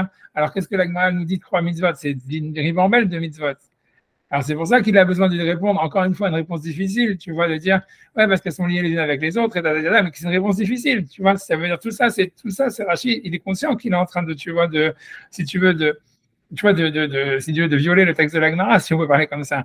Et tu vois, ça veut dire, mais l'idée, tu vois, c'est la raison pour laquelle il fait ça, c'est parce que pour lui, il préfère, tu vois, si tu as le choix, tu vois, Maïmonide, il viole le verset de la Torah qui dit, quand vous rentrerez en Israël et que vous installerez et que vous hériterez la terre, et tu vois, donc Maïmonide dit, voilà, il choisit de violer le texte de la Torah, alors que Rachid dit, si je dois violer quelqu'un, je préfère violer la Gemara que la Torah, tu vois. Et tu vois, c'est ça l'idée, tu commences, c'est ça l'histoire. Et c'est pour ça que tu vois, l'idée, ça serait de dire, tu vois, pour essayer de répondre, tu vois, ce qui veut dire Maïmonide, ce que la Gemara, elle veut dire, puisque la Gemara, elle semble quand même être explicite. Mais c'est vrai qu'on a vu, donc, on n'a pas fait dans les mots la Gemara dans Kiddushin, mais la Gemara dans Kiddushin, on la fera, j'espère bientôt, tu vois, c'est qui dit que la mitzvah, elle était que quand ils ont hérité la terre, etc. Ça veut dire, pour moi, ce que je veux dire, que c'est la réponse, c'est vraiment les chiviches, ce que je vous dis. C'est pour ça que je vous dis que c'est des conneries. Tu vois, c'est vraiment, c'est tout ce que je vous dis, c'est vraiment de la, si tu veux, de la langue d'outil chiviche, tu vois, classique, tu vois, un autre personne, tu vois, pure souche, tu vois, pure beurre. Tu vois, c'est de dire ça, c'est de dire, il y a 2 mitzvahs, c'est toujours facile, c'est toujours la manière de s'en sortir, tu vois, c'est de dire, voilà, il y a 2 mitzvahs. Il y a une mitzvah, tu vois, de. Je vois. Alors là, de toute façon, il y a ici les résultats des gens. Oui, quand ça revient, vous recevez le paiement, moi je reçois les résultats. Donc vous aviez donc comme. Je vais réussir. Voilà, mais tu vois, mais c'est-à-dire, voilà, tu vois, voilà, mais la mitzvah, elle est, voilà. Ce que je voulais dire, voilà, il y a 2 mitzvahs. Tu as une mitzvah d'avoir peur du roi et de le nommer, etc. Et une autre mitzvah, en plus de lui donner un statut légal, et que ça serait donc, tu vois, ça expliquerait que, voilà, encore une fois, la mitzvah du statut légal, s'il y en a une, ça serait une discussion entre Rabbi Noraï et Rabbi Yehuda, etc., elle est après l'héritage et le partage. Mais la mitzvah dont on parle ici, c'est pas une mitzvah, en fait, de donner un statut au roi, mais c'est, en fait, d'accepter son autorité, de lui donner un plein pouvoir, quoi. Tu vois, et ça serait ça l'idée, tu vois, ça généralement, et donc c'est ça ce que Maïmonide parle en réalité.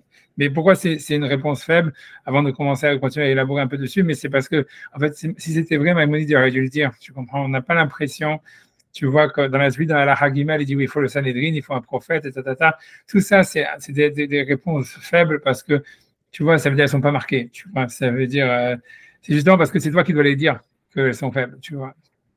Tu vois, ça veut dire, je pense qu'il faut chercher ailleurs. Tu vois, je pense que l'idée, elle doit être vraie. Techniquement parlant, ça doit être vrai. L'idée, elle doit être vraie. Ça veut dire, toute la langue de Yeshivish, tu vois, elle est vraie. Mais tu vois, tu sens qu'il y a quelque chose qui manque, quoi. Tu vois, tu sens clairement que ça explique rien, quoi. Ça veut dire qu'il faudrait voir comment ça s'articule, pourquoi personne n'en a parlé, tu vois, ça veut dire pourquoi c'est toi qui dois, tu vois, c'est ça la vraie question. Tu vois, est-ce que, tu vois, Rachid n'aurait pas pu penser à ça, tu vois ce que je veux dire? Tu vois, j'en sais rien, tu vois, pour moi, tu vois, je sais pas, je suis pas convaincu moi-même de ce que je dis, mais bon, en attendant, tu vois, on va faire un deuxième texte, tu vois, mais l'idée, elle est là, c'est ça, à mon avis, tu vois, déjà, c'est, voilà, c'est pour justifier mon salaire, mais tu vois, mais ce que je veux dire, tu vois, comment dire, Rachid, on voit quand même qu'il a un poids, il est obligé de changer une ça. À chaque fois qu'il change une ça, c'est qu'il a vraiment un gros, ouais, non, sur un mais tu vois mur, bien. quoi. Ouais, tu vas voir par la suite. Ouais. Mais tu vois même de la suite comment est-ce qu'il s'il avait une solution comme la tienne qui paraît évidente quand on la connaît, une fois qu'on l'a entendue, il l'aurait dit. Et je pense qu'il ne l'a pas, effectivement. Mais pourquoi il ne l'a pas, mais c'est. Ouais, c'est bizarre, tu vois, c'est étrange. Il y a quelque chose qui doit. Ça veut dire, voilà, c'est. Ouais, c'est ouais. Tu vois, parce que tu vois encore, parce que je pense que l'idée, c'est que est-ce que ça serait vraiment, parce que tu vois, on peut dire ouais, ok, tout va. Ça a l'air super de dire ouais, en fait, c'est vrai que quand tu vois, on arrive en Israël, il faut donner plein pouvoir au prophète et blablabla, et tatati, tata. Ça veut dire au roi, à celui qui a l'autorité, quelle qu'elle soit, et que ça serait une mitzvah et compagnie. Mais est-ce que c'est vraiment une mitzvah, tu vois? Et ça veut dire, je pense, moi, honnêtement, si tu me demandes la vérité, moi, j'ai vraiment l'impression, et un peu, c'est ce qu'on voit dans Tosfot, un peu ici et tout ça, c'est que, tu vois, Rashi, il avait, au fond, honnêtement, tu vois, il est pas convaincu par être sous l'emprise d'un roi qui a un plein pouvoir, quoi. Ça veut dire, ça veut dire, on sent ça. Et puis, historiquement parlant, si vous voulez vraiment revenir sur l'histoire, tu vois, on voit bien que ça a été en soi même une dissension entre Moshe et le Sanhédrin, tu vois. C'est-à-dire ça, c'est évident, mais c'est un sujet par rapport au con. Peut-être qu'on pourrait le faire aussi, mais c'est-à-dire que si tu veux, dans l'histoire, il y a une contradiction. C'est-à-dire, dans la nomination de Josué, quand tu regardes dans le passage, tu vois, de la nomination de Josué, il y a une contradiction. Ça veut dire ça veut dire, si vous voulez, on peut regarder, hein, même si c'est pas vraiment, mais bon, peut-être, tu vois, si vous voulez, on peut regarder, parce que je pense que ça intéressera. Mais après, on va faire quand même le Sefer Makner. 2 secondes. Tu vois, 2 secondes. Tu vois, 2 secondes. 2 secondes. Ça veut dire, ça, c'est la base de tout. Ça veut dire, si vous voulez vraiment. Ouais, ok, 2 secondes, hein, j'arrive. Je... 2 secondes.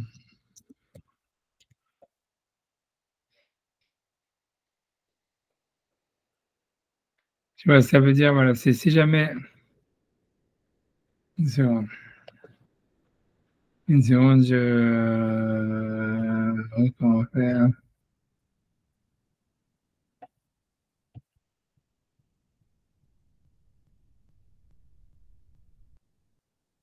Alors, 1 seconde. Voilà, je vois ça. C'est-à-dire, voilà.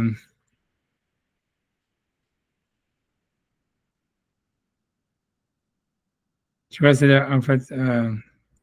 Alors, 1 seconde, j'envoie le link comme ça, en espérant que ça marche. C'est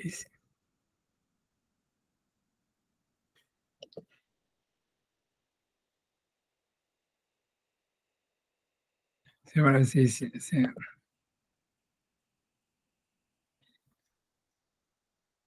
voilà, donc si vous voulez, ici, je vous avais le texte dans Devarim, dans Deutéronome, qui explique, tu vois, la nomination de Yoshua. Et la Barachi, ici, c'est une Gemara, ouais, qui existe. En fait, pour expliquer l'histoire, c'est ça. C'est que si, en fait, ouais, je suis désolé hein, d'avoir mis le texte de la Torah enfin, à droite. Donc, si vous regardez, en fait, dans le texte de la Torah qui est à droite, il y a marqué comme ça. Donc, c'est 31, le chapitre 31, le verset 7. Il y a marqué Vaikra Moshe li Yoshua. Et Moshe, en fait, il a appelé Josué. Donc là, c'est au moment où il y a l'intronisation de Josué. Vayomer Elav, il lui a dit l'aîné kol Israël au lieu de tout Israël. Chazak vehemat, ça veut dire sois fort et courageux. Ce qui est important, voilà, c'est le mot ici, c'est le mot qui vient, qui est atat tavo et amazé. Parce que toi, tu vas venir, tavo, tu vas aller, et amazé. A priori, le et amazé, ça veut dire, le et ici, il a interprété avec, tu vas venir avec ce peuple, elle arrête, vers la terre. Asher nishba Hashem lavotechem, que Hashem leur a juré, et ça leur a promis à ses parents, leur donner, va tatanchilen aotam, et c'est toi qui vas leur faire hériter. D'accord? Donc ça, c'est dans le verset 7, quand Moshe, en fait, il parle il intronise Josué aux yeux du peuple. Maintenant, si on scroll down, tu vois, si vous pouvez scroll down et dans la colonne de droite, arriver au verset 23, où en fait, c'est la révélation, la première révélation où Hachem, en fait, tu vois, ça veut dire, où c'est Hachem a priori qui parle à Josué, c'est a priori. Et donc, si tu prends dans le verset 23, il y a marqué là-bas comme ça, il y a marqué Vayetsa vet Yoshua. Donc, bien que ça pourrait être Moshe, mais après, ça veut dire, moi je dirais mon interprétation personnelle, on va garder l'interprétation de l'Agma pour l'instant, etc., et de Rashi et compagnie, pour moi personne. On ne sait pas qui est le sujet réellement de Vayetsa vet Yoshua Benoun. Il a ordonné Yoshua, le fils de Nun. Moi, personnellement, si vous m'avez demandé mon avis, moi j'aurais dit c'est Moshe. Mais je ne sais pas pour quelle raison, personne ne dit comme moi, et ils disent non, c'est Hachem. Ok. Donc, on va prendre l'interprétation de tout le monde. Elle dit Yoshua bin Nun, et donc et Hachem, il ordonnait à Yoshua, le fils de Nun, Vayomer, et il leur a dit Chazek ve'emat, sois fort et courageux, qui attaque ta vie. tu vois, on est passé de Tavo à Tavi. Ça veut dire, toi, tu vas amener les enfants d'Israël vers la terre que je leur ai juré, moi, et je serai avec toi. Donc, bon, c'est la suite. Donc, c'est Benay Emra qui, a priori, est la preuve que c'est Hachem qui parle, puisqu'il lui dit je serai avec toi. On va dire ça. Donc, ça veut dire que c'est Hachem qui lui parle, et c'est la première prophétie que Yoshua reçoit, qui vient d'Hachem lui-même, et qui lui dit ça, qui lui dit toi, tu vas amener le peuple. Alors que Moshe, devant tout le monde, il lui avait dit Tavo, tu vas aller avec eux. Donc, pourquoi? Ça veut dire, tu vois, ça veut dire on trouve une contradiction entre la terminologie qui est utilisée par Hachem et celle qui est utilisée par Moshe. Et la Gemara, tu vois, dans Sanhedrin, donc c'est le Rashi que vous avez à gauche, qui est sur le verset 7, qui ramène la Gemara dans Sanhedrin, qui dit ça, qui dit qui a tatavo et amazé, donc je fais Rashi, qui a tatavo et amazé, parce que toi, tu vas amener ce peuple. Arrêt at Théoul, ça veut dire, la tradition de l'araméen, c'est toi, tu vas aller avec eux, tu vas monter avec eux, imama. Tu vois, comme je vous ai dit, dans le premier passouk, atat tavo, c'est-à-dire, tu vas aller avec eux, tu vas monter avec eux, avec le peuple, avec ce peuple. Moshe amar le Yoshua, Moshe il a dit à Yoshua, Zekenim shebador yu imcha. Ça veut dire, il faut que les anciens ça veut dire de la génération, ça veut dire les membres du Sanhedrin, il faut qu'ils soient avec toi. Akol le fidaratan va satan. Toi, tu es simplement, il a dit, tout dépend de leur avis et de leurs conseils. Toi, Yoshua, tu es uniquement un manager, je ne sais pas comment dire, tu vois, ça veut dire, tu vois, c'est comme c'est le pouvoir exécutif, tu vois, ça veut dire, ton pouvoir à toi, il se borne à mettre en pratique, tu vois, les décisions du Sanhedrin. Mais dans le verset 31, évidemment, Aval Akadosh Baruch Hu, si on dit que c'est Akadosh Baruch Hu qui lui a dit, moi je pense plus que c'est Moshe, mais c'est pas grave. Aval Akadosh Baruch Hu, Aman de Yeshua, mais Akadosh Baruch Hu a dit Yeshua, qui attaque ta vie. C'est toi qui les amènes. Et Béné Israël, vers la terre la terre d'Israël que je leur ai juré. Ta vie, ça veut dire tu les amènes al kor chacham. C'est contre leur gré. Akol talou becha, tout dépend de toi. Tol makal, prends un bâton, et frappe-les sur leur tête. Ça veut dire prends les membres du Sanhedrin et tape-les dessus. Tu vois, s'ils ne sont pas d'accord avec toi, tu vois, ça veut dire tu leur tapes dessus et voilà. Tu vois, tu es un dictateur, grosso modo. Tu vois, ça veut dire Hachem, il semble avoir dit à Yoshua, tu es un dictateur. Dabar echad ledor, ça veut dire il y a un seul maître dans la génération, un seul qui parle. Tu vois, Dabar, ça veut dire Dabar, normalement, il faut comprendre que Dabar, c'est le bâton qu'on utilise pour frapper les animaux pour les faire avancer. Dabronot, tu vois, c'est ça, tu vois, donc je sais pas, je sais pas comment traduire ça, tu vois. Mais le passage qu'on le retrouve, tu vois, vrai que Dabronot, ça veut dire c'est des bâtons, je sais pas, il y a un mot en français, j'ai oublié comment ça se dit. C'est pas des éperons, c'est comme des éperons, mais c'est un truc, tu vois, c'est un bâton qu'on utilise avec des pics pour frapper un animal pour le faire avancer. Donc, d'abord, ça veut dire un seul, si tu veux, bâton dans la génération, un seul fouet ou un seul je sais pas quoi, et il n'y en a pas deux, tu vois, ça veut dire, donc, ça veut dire, tu vois, ça veut dire, voilà, en fait, si tu veux, voilà, c'est la marloquette, elle existe, tu vois, c'est pour ça que tu vois que la Gemara, elle explique qu'à la fin, quand tu regardes justement, quand Yoshua, il est mort, il y a marqué que, tu vois, ça veut dire, il n'y avait personne à son enterrement. Et c'est marqué là-bas parce que les Zikanim, parce que tu comprends, pourquoi? Parce que si tu prends le sens, quel que soit, c'est sûr que si tu veux, Yoshua, il a été saboté, tu vois, depuis le début, tu vois, dans son truc, parce que, tu vois, ça veut dire, imagine, tu vois, il y a Moshe, tu vois, ou bien moi, je dis simplement, je répète ce qu'on a dit, tu vois, pour expliquer l'histoire, parce que c'est vous qui m'avez demandé pourquoi, en fait, Rachid n'a pas pensé à ça, etc. Moi, je pense, voilà, je dis d'abord ce qui a marqué dans l'histoire qu'on est en train d'étudier. Ce passage-là, mec, c'était pas prévu au programme, mais bon, c'est l'impro. Mais ça veut dire, l'idée, c'est que Yoshua, ça veut dire, dans l'histoire, c'est que, qu'est-ce qui s'est passé? Moshe, en public, il dit devant les Ekenim, toi, Yoshua, tu es un exécutif, tu suis le conseil du Sanhedrin. OK? Le Sanhedrin, il entend ça. D'accord? OK. Après, Hachem, si c'est Hachem, il dit à Yoshua, ouais, attention, toi, en fait, tu dois être un dictateur, tu prends un bâton, tu les frappes. Et s'ils ne sont pas d'accord, tu leur dis, c'est moi le boss, c'est pas vous, tu vois, grosso modo. Alors, j'imagine, tu vois, que Hachem, me dit à Yoshua, il a écouté ce que Hachem lui a dit, on va dire, tu vois, mais en fait, c'est clair que, tu vois, il est saboté parce que les mecs du Sanhedrin, ils disent, ouais, attends, c'était pas ça le programme, tu vois. C'est comme si, tu vois, c'est un peu comme Hitler ou un truc comme ça, ou comme Poutine, tu vois, ça veut dire le mec, il est élu démocratiquement, et après, tu vois, ça veut dire, tu vois, il se met en dictateur.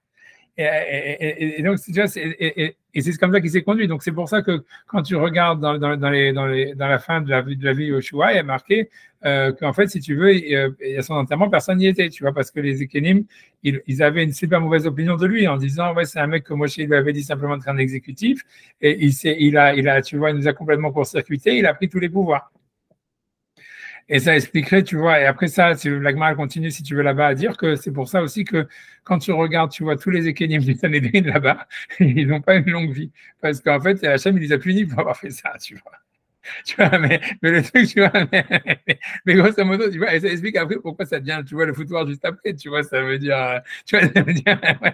Mais le truc, c'est que le truc, il était saboté depuis le début. C'est pas si tu comprends l'histoire, c'est ça le truc qui est le plus choquant. Parce que, tu vois, c'est si, ou bien Moshe, il avait, encore, tu vois, il s'est planté, tu vois, dans sa prophétie, tu vois, ce qui est possible, tu vois, ça veut dire, on l'a déjà vu dans la Torah qu'il se plante sur des trucs, tu vois, comme par exemple, tu vois, le jour de l'inauguration du Mishkan, il dit à Aaron, tu vois, d'aller bouffer le corban, alors que Hachem lui a dit, j'allais brûler, ça veut dire, il se plante, tu vois, moi, ça veut dire, parce que tu vois, et ça veut dire, parce qu'il reçoit des prophéties, il ne comprend pas vraiment, tu vois, ça veut dire ce que ça veut dire. Donc, je ne sais pas, mais ça veut dire, ou bien c'est Moshe, il s'est planté. Moi, je pense pire que ça. Moi, je pense que Moshe, il a saboté Yoshua. Moi, je pense, tu vois, que ça veut dire, c'est soit Moshe, il s'est planté dans la prophétie, soit, en fait, tu vois, il a saboté, tu vois. Et moi, je pense plus pour la deuxième opération. Moi, je pense plus, tu vois, que ça veut dire, tu vois, c'est parce que parce que il y a un précédent, tu vois, de Moshe de faire ça, tu vois, ça veut dire, je vais expliquer un truc, ça veut dire, parce que, tu vois, je pense plus pour ça, parce que moi, je pense que quand il y a marqué Vaïsav Yoshua dans le verset truc, moi, je pense plus c'est Moshe qui a dit ça à Yoshua en privé. Il a dit en public, il lui a dit, ouais, tu n'es qu'un exécutif et tout ça, et blablabla. Et en privé, tu vois, il lui a dit, non, en fait, c'est un dictateur, et s'ils ne sont pas d'accord, tu les frappes et c'est pas grave, tu vois. Et tu vois, et moi, je pense que que ce soit Hachem ou que ce soit Moshe qui l'a dit en privé, dans tous les cas, si tu veux, ça mettait Yoshua dans une situation intenable, tu vois. Ça veut dire qu'est-ce qu'il va faire? Il est saboté depuis le début. Tu vois, je sais, tu vois, ce que je veux dire, c'est que là où tu vois, pourquoi moi j'ai une tendance à penser que c'est Moshe qui a fait ça, parce que tu vois que Moshe, il a une tendance hyper pas BDSM, bon, je veux dire comme ça, BDSM avec Yoshua, mais depuis le début, c'est-à-dire que quand par exemple, tu vois, Moshe, il envoie Yoshua en Israël pour être parmi les explorateurs, tu vois, il lui dit, il va changer son nom de Hoshea à Yoshua, en disant qu'Hachem, il te sauve des complots des Meraglim. Ça veut dire quoi? Ça veut dire que tu vois que Moshe, il savait pertinemment que les Meraglim, ils allaient essayer de le tuer. D'accord? Mais il dit, voilà, je te fais une bracha que tu vas t'en sortir. Et si tu penses que les mecs ils veulent le tuer, pourquoi tu l'envoies depuis le début, tu vois? Ça veut dire, tu vois, c'est que les mecs, tu vois, c'est des vrais politicards, tu vois, c'est des mecs, tu vois, c'est des tueurs, tu vois. Mais ça veut dire, ça veut dire, tu vois, ça veut dire le gros truc, c'est dire, tu vois, ouais, si jamais il se fait descendre, tu vois, ok, c'est les Meraglim qui l'auront fait, tout ça, moi j'ai déjà montré, tu vois, c'est comme Macron avec les manifs, tu vois, je suis dans les manifs antisémites, je suis dans les manifs pro-juifs, comme ça, je suis couvert des deux côtés, tu vois. Ça veut dire, c'est les trucs, tu vois, tu vois, ça veut dire, ok, si jamais il se fait assassiner par les Meraglim, ben c'est tant mieux, tu vois, ça veut dire, je me suis peut-être, tu vois, débarrassé d'un mec, tu vois, qui me faisait de l'ombre et tu vois, qui était, tu vois, problématique pour moi. Et moi, je lui ai donné une bénédiction avant, donc, tu vois, je suis complètement nickel, tu vois, et si jamais lui, il arrive à s'en sortir, ok, donc il aura réussi à s'en sortir, donc, tu vois, c'est sûr que ça doit être lui le prochain, tu vois, on va dire un truc comme ça, tu vois. Mais tu vois, ça voudrait dire, mais ce que je veux dire, à mon avis, c'est pour ça que moi, ça make sense qu'en fait, tu vois, que Moshe, tu vois, il essaye de mettre Yoshua dans des situations hyper compliquées, tu vois, ça veut dire même, tu vois, presque, tu vois, il sabote son truc, tu vois, pour voir justement comment est-ce qu'il va s'en sortir, tu vois, dans le sens, tu vois, ça veut dire, je ne sais pas comment expliquer, moi, c'est ce que mon opinion. Mais ce que je veux dire par là, tu vois, en tout cas, la contradiction, elle existe, tu vois, et la merde, elle est là, tu vois, et tu vois, et si tu veux, tu vois, ça veut dire, tu vois, tout est, si tu veux, si pour expliquer pourquoi est-ce qu'après, ça a mis 300 ans après Yoshua à ce que ça s'organise et tout ça, etc., c'est à cause de ça, tu vois, ça veut dire la base de tout, elle est là, si tu veux savoir historiquement. C'est cette contradiction entre ce que Hachem, il aurait dit, on va dire, à Yoshua, et ce que Moshe a dit au public au Sanhédrin, tu vois. ensuite, tu vas engendrer, tu vois, parce que voilà, quand il est mort, tu vois, tant que Yoshua, il faisait peur à tout le monde, tu vois, c'est comme Staline, tu vois ce que je veux dire. Si tu imagines bien le jour où Poutine, il va crever, tu vois, le food park, ça va être en Russie, tu vois ce que je veux dire. Tu vois, ça va être toutes les factions qui vont, chacun, il va se taper dessus, tu vois, c'est clair, tu vois, c'est la même chose. Donc, c'est comme Yoshua, c'était un truc de dictateur et tout ça. Voilà, donc après ça, une fois qu'il est mort, tout le monde, c'est parti complètement, en truc. Mais a priori, on a l'impression que c'était organisé soit par Yoshua, par Hachem, soit par Moshe, tu vois. Ça veut dire tout ça, ça ne serait pas passé si jamais Moshe, quand il avait dit en public à Yoshua, voilà, au Sanhédrin, c'est toi le roi, il avait dit, et vous, le Sanhédrin, vous devez écouter ce que Yoshua a dit. Et c'est tout. Si jamais Moshe il avait donné ça comme prérogative au début, le Sanhédrin, il aurait écouté Yoshua, etc., et ça aurait gardé une stabilité. C'est par la suite, tu vois, ils auraient élu un autre, tu vois, qui aurait gardé le même, si tu veux, qui aurait tenu la suite. Mais à partir du moment où Moshe, il leur a dit, non, non, lui, c'est qu'un exécutif, c'est vous qui décidez, et tout ça, etc. Et donc, en mettant Yoshua dans une situation de je sais pas quoi exactement, tu vois. Si tu vois, quand tu fais ça, tu imagines ce que ça veut dire, que tu vas aller conquérir un pays et tout ça, et tu dis, ah voilà, on a 70 Sanhédrin, tu vois, 70 mecs, tu vois. En plus, tu imagines les mecs du Sanhédrin, tu vois très bien leur tête déjà, tu vois, c'est des mecs, tu vois, comme les rabbinim d'aujourd'hui, tu vois, complètement à la ramasse, tu vois. Ça veut dire, tu vois, je n'aimerais pas être à la place de Yoshua, tu vois, ça, je veux dire, tu vois, mais ça veut dire,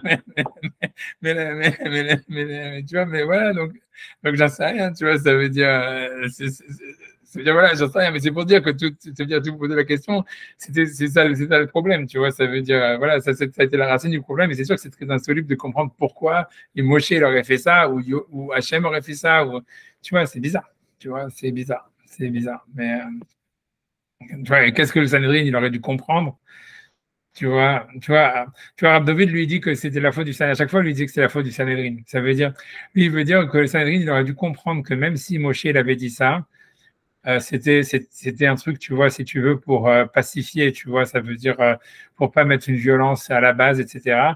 Et ils auraient dû comprendre qu'en fait, voilà, il devait avoir un pouvoir central et que en fait, ils étaient décoratifs, quoi. Tant dans tous les cas que la terre n'avait pas été partagée, finie, etc., et que c'était normal qu'il ne pouvait pas y avoir, tu vois, ça veut dire que dans une situation de guerre et de conquête, tu vois, le pouvoir législatif, il ne pouvait pas, tu vois, ça veut dire, tu vois, mettre les bâtons dans les roues, tu vois, et qu'ils auraient dû comprendre ça. Ils auraient dû comprendre que si Moshe leur avait dit ça, c'était par politesse ou pour le futur ou pour les générations à venir ou un truc comme ça. C'est ce que lui, David, il dit. Je sais pas, tu vois, non, tu vois. Tu vois, parce qu'on a l'impression, tu vois, que l'Agmara, elle est très pro-Yoshua, tu vois. Mais bon, mais c'est pour dire qu'en fait, l'idée, à mon avis, que Rashi, parce que si on explique mon explication pour venir à notre sujet à moi, tu vois, de dire, tu vois, ça veut dire de dire que, tu vois, voilà, il y avait une mitzvah, en fait, de donner plein pouvoir à ce que Rav Kook, il dit dans son truc, et de donner une autorité presque divine à un pouvoir politique. Quand on rentre en Israël ou en tous les cas, en cas de conquête, pendant une période, en tous les cas de conquête, etc. Tu vois, je pense, tu vois, je pense que Rachid, tu vois, il est en fait lui-même pas convaincu de l'idée, tu vois. Ça veut dire, je pense que Rachid, tu vois, moi, mon avis, il est que Rachid, parce que quand tu vois ça, tu vois, je t'extrapole un petit peu sur la personne de Rachid, mais quand tu vois Rachid, quand tu vois Tosfot et tous ces trucs-là, tu vois que c'est des mecs, tu vois, qui aiment bien la contestation, ils aiment bien la pluralité, ils aiment bien le truc, ils aiment bien quand le truc, il est pas clair, tu vois, et c'est des anti, tu vois, ça veut dire, c'est pas des mecs qui vont dire, ah ouais, tu vois, il fallait un dictateur. Système. Tu vois, c'est ça. Et alors que tu vois, comme c'est-à-dire que tu vois bien la personnalité, tu vois bien que Maïmonide, c'est un mec, tu vois, qui est, tu vois, hyper carré, ouais, c'est comme ça, c'est ça, là. Donc lui, il prend cette Gemara ici, et tu vois, pour lui, ouais, il y avait une mitzvah de mettre l'autorité du peuple quand on a ça, tu vois, qu'il fallait, il fallait un dictateur qui, là. Et que tu vois que Rashi, tu vois, il fait un choix de lecture différent, à mon avis, parce que c'est sa culture, tu vois, tu vois, il s'est dit, tu vois, ça veut dire, voilà, il n'est pas convaincu par l'histoire, tu vois, c'est pour ça qu'il préfère, tu vois, tordre la Gemara, etc., etc. Enfin, tu vois, mais bon, j'ai quand même envie de faire le Sefer à Makné, quand même, j'espère qu'on va simplement, j'espère on a le temps de vous tenir, vous en sortez, ça va? Yves, je le vois, il a l'air fatigué, mais bon, ça va, ok, alors je continue. Donc, on va essayer. Je pense que j'avais envoyé déjà tout à l'heure sur le truc, sur le chat, le truc du Sefer à Makné, dans Kiddushin. Donc voilà, donc, parce que, voilà, donc voilà, je sais pas si vous l'avez. Normalement, je l'avais envoyé. Moi, je vais le renvoyer sur le chat. Je sais pas si je peux faire ça. Tu peux faire ça, toi, Thierry? Parce que moi, quand j'essaie de copy-paste, ça Attends, fait. j'essaie de le retrouver là. Ah oui. Et je l'ai envoyé sur. Ouais, c'est dans la Google. Oui, attends, une seconde. Je vais le copier, le lien. Je pourrais même vous l'envoyer en écriture quand même. Copier. C'est ça.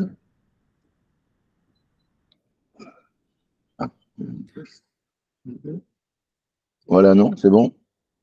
Ouais, je sais pas, moi, je sais pas, attends 10 secondes. Normalement, tout le monde l'a reçu. Ouais, je l'ai reçu, Tu l'as reçu, Yves? Ouais, tu vois, ça veut dire, c'est, voilà. Un lien là, à 15h03. 15h03. Ah, voilà. Voilà, ça veut dire, je sais pas. J'y vais. Vous l'avez? Non.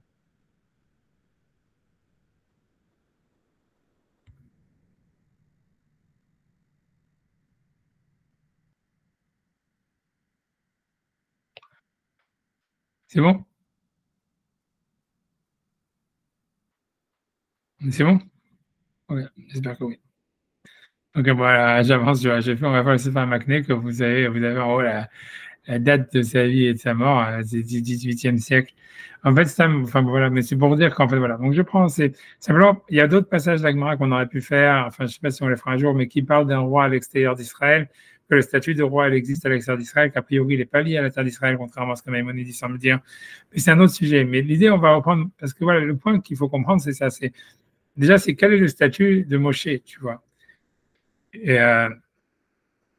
tu vois, donc ça veut dire, a priori, Moshe, on va voir, dans la Gemara, il semble dire qu'il avait un statut de roi. À plusieurs endroits, on dit qu'il avait un statut de roi, bien qu'il était à l'extérieur d'Israël, et bien qu'il n'avait pas été élu par le Sanhédrin. Tu vois. Ça, c'est, tu vois, si tu veux, ça, c'est un des points aveugles aussi qu'il y a dans les lois du roi, comme Maïmonide dit. Il parle de Yoshua, qui a été choisi par le Sanhédrin et par le prophète, mais il ne parle pas de Moshe, qui a priori avait un statut de roi, sans pour autant, tu vois, avoir été élu par le Sanhédrin. Bon, on avance, ça c'est pas ça le sujet, mais l'histoire est comme ça. Donc, ici, le Sefer Makné, il parle sur une halakha du roi, donc qui est dans Kiddushin, où la Gemara elle dit là-bas. Donc, je suis dans le dernier paragraphe, dans la deuxième colonne. Tu vois, ça veut dire la deuxième colonne, le dernier paragraphe de la deuxième colonne. Il y a marqué là-bas Sham, Melech Shemachal Kevodo, An Kevodo Mahul. Ça veut dire un roi qui a pardonné son honneur, qui a pardonné, ça veut dire sur son kavod, sur ses preuves. An Kevodo Mahul, ça veut dire son honneur n'est pas annulé. Et ça veut dire voilà, indépendamment de ce qu'il veut, même s'il dit voilà, je suis pas makpid qu'on se lève devant moi, ou je suis pas makpid que, je sais pas, on prenne mon cheval ou on s'assoit sur mon trône, l'honneur n'est pas mahoul et on n'a pas le droit de s'asseoir sur son trône, ni rien du tout. Et voilà, il peut pas annuler en fait, il peut pas pardonner sur ses prérogatives. Alors il dit donc il explique le Sefer Makné, donc c'est un auteur polonais.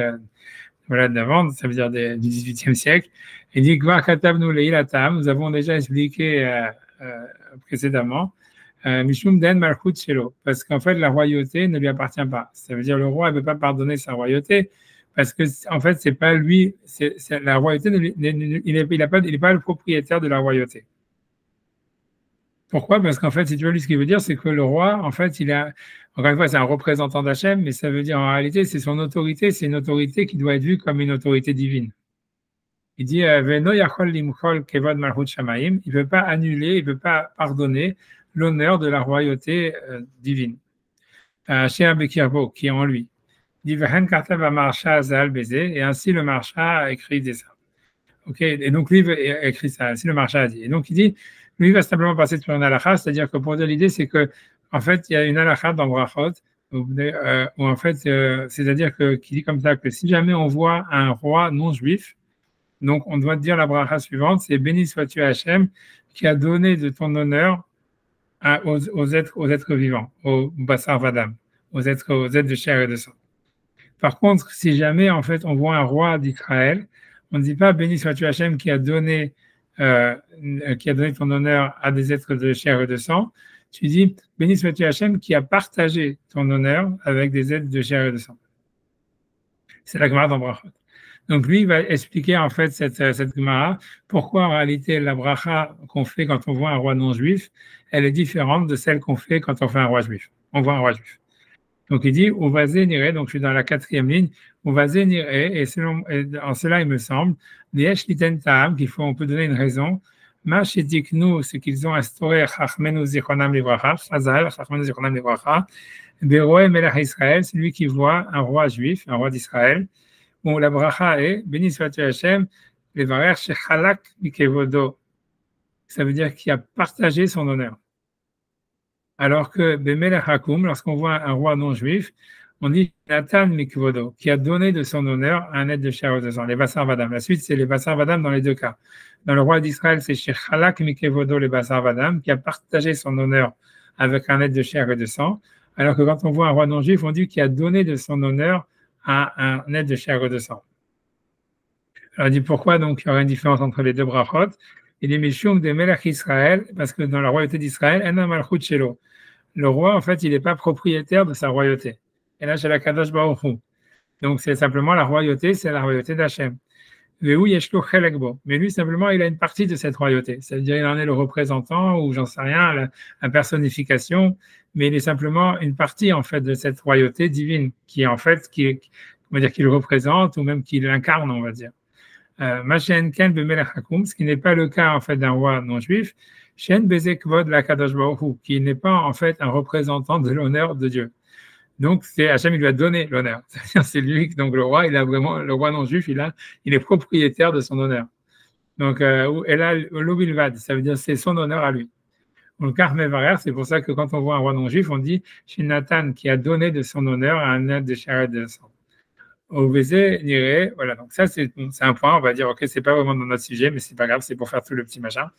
Au Vézé, Niré, et selon ça, il semble, des Nachon Adamar Bizvachim, ça veut dire que ça met un sens à ce qu'on dit dans la Gemara dans Zvachim, que même Moshe, en fait, après la plaie des premiers-nés, il a en fait donné l'honneur au roi. Ça veut dire, dans l'idée, ça serait que, on voit dans la plaie des premiers-nés que pour la sortie d'Égypte, Moshe et tous les Juifs, ils ne pouvaient pas sortir tant que Pharaon n'était pas d'accord. Et en plus de ça, on voit que quand Moshe il parle à Pharaon, même après la plaie des premiers-nés, il dit « Et tes esclaves viendront nous dire de partir ». Mais dans le sens où lui-même, il se met, même après la plaie des premiers-nés, où Pharaon, en fait, il leur demande de partir, etc., il se met en fait en disant, il donne l'honneur à Pharaon comme étant le roi qui reste ayant celui qui a le pouvoir de les faire sortir ou pas. Il dit, et là-bas, la Gemara dit parce qu'il faut donner de l'honneur au roi. Parce que le roi, en réalité, c'est Dieu qui lui a donné son pouvoir, et donc c'est comme si Dieu il avait délégué une partie de son pouvoir au roi. Donc, on reviendra après sur toutes ces idées après, mais en tout cas, ce qu'il veut dire, en tout cas, dit, il faut toujours avoir peur du roi. Parce qu'il est marqué, ils descendront avec toi tous ces esclaves. Là, il faut prendre la page d'après. Il faut remonter en haut et marquer Next à bas, et il faut appuyer sur le petit bouton. On va voir la page d'après, 143. Et on prend le passage en haut. Donc, elle est là. Donc, ça veut dire, viens tous les esclaves, tous ces esclaves-là pour me dire, Mashma. Donc, il semble à Filou Bemalchut Akum. Ça veut dire que même quand on parle d'un roi non-juif, il faut avoir peur de lui. Ça veut dire lui donner, comme s'il avait il était délégué par Hachem. Ok. Donc, ok. Donc, même lui, il veut dire par la suite, il veut dire, mais il dit, un roi, par contre, non-juif, lui, il pourrait pardonner sur son honneur. Parce qu'il va donner un exemple, il dit, va filou achi, et malgré tout, Ita Beresh Avodazara, et au début du traité d'Avodazara, il y avait Antoninos, après l'empereur Antonin, chez Mahal al-Kevodo, qui avait annulé son honneur, le Gachin Kame de Rabbi, et ça veut dire il se mettait à quatre pattes devant Rabbi, pour que Rabbi lui marche dessus, pour marcher sur son trône. Et donc il dit comment est-ce que l'empereur Antonin, il pouvait tellement, ça veut dire ça veut dire s'abaisser, voilà, au point où il faisait que Rabbi lui marche dessus pour montrer sur son trône. Et donc il dit parce qu'en fait c'est un empereur non juif, à partir du moment où il est lui-même le propriétaire de sa royauté, donc lui il peut pardonner puisqu'il c'est pas la royauté de Dieu qu'il représente, en fait c'est sa propre royauté puisque Dieu lui a donné. Comme c'est parce qu'un roi non juif, c'est sûr qu'il peut pardonner son honneur, puisque c'est son propre honneur, il en est le propriétaire. Ok. Alors, ok, donc ça, je ne sais pas, donc est-ce que, je regarde parce que là, je ne vous vois pas, est-ce que c'est bon, c'est clair, vous suivez, tout va bien? Ok, voilà. Bon, maintenant, si tu veux, le principal du sujet, tout ça, c'est des annexes, mais voilà, on va rentrer dans le truc qui m'intéresse le plus, c'est ça. Donc, lui, il va poser une question. Il dit ça, il dit, et là, de l'Echawra caché, cependant, ce qui est difficile, Madame Arbizvachim, ce qu'on dit dans Zvachim, donc dans le Zvachim, de Moshe Rabbeinu, que Moshe Rabbeinu, à la Vachalom, Ayalo Din Melech, il avait le statut d'un roi. Ça veut dire, on va voir à plusieurs reprises, c'est pour ça, comme je vous dis, que ce que le Maïmonide, il n'a pas parlé du statut de Moshe qui était un roi, et d'autres rois, en fait, qui étaient à l'extérieur d'Israël et qui n'avaient jamais été choisis par le Sanhédrin ou ni par le prophète. On reviendra après sur tout ça. Mais en tous les cas, il dit voilà, Moshe, on sait qu'il avait un statut de roi.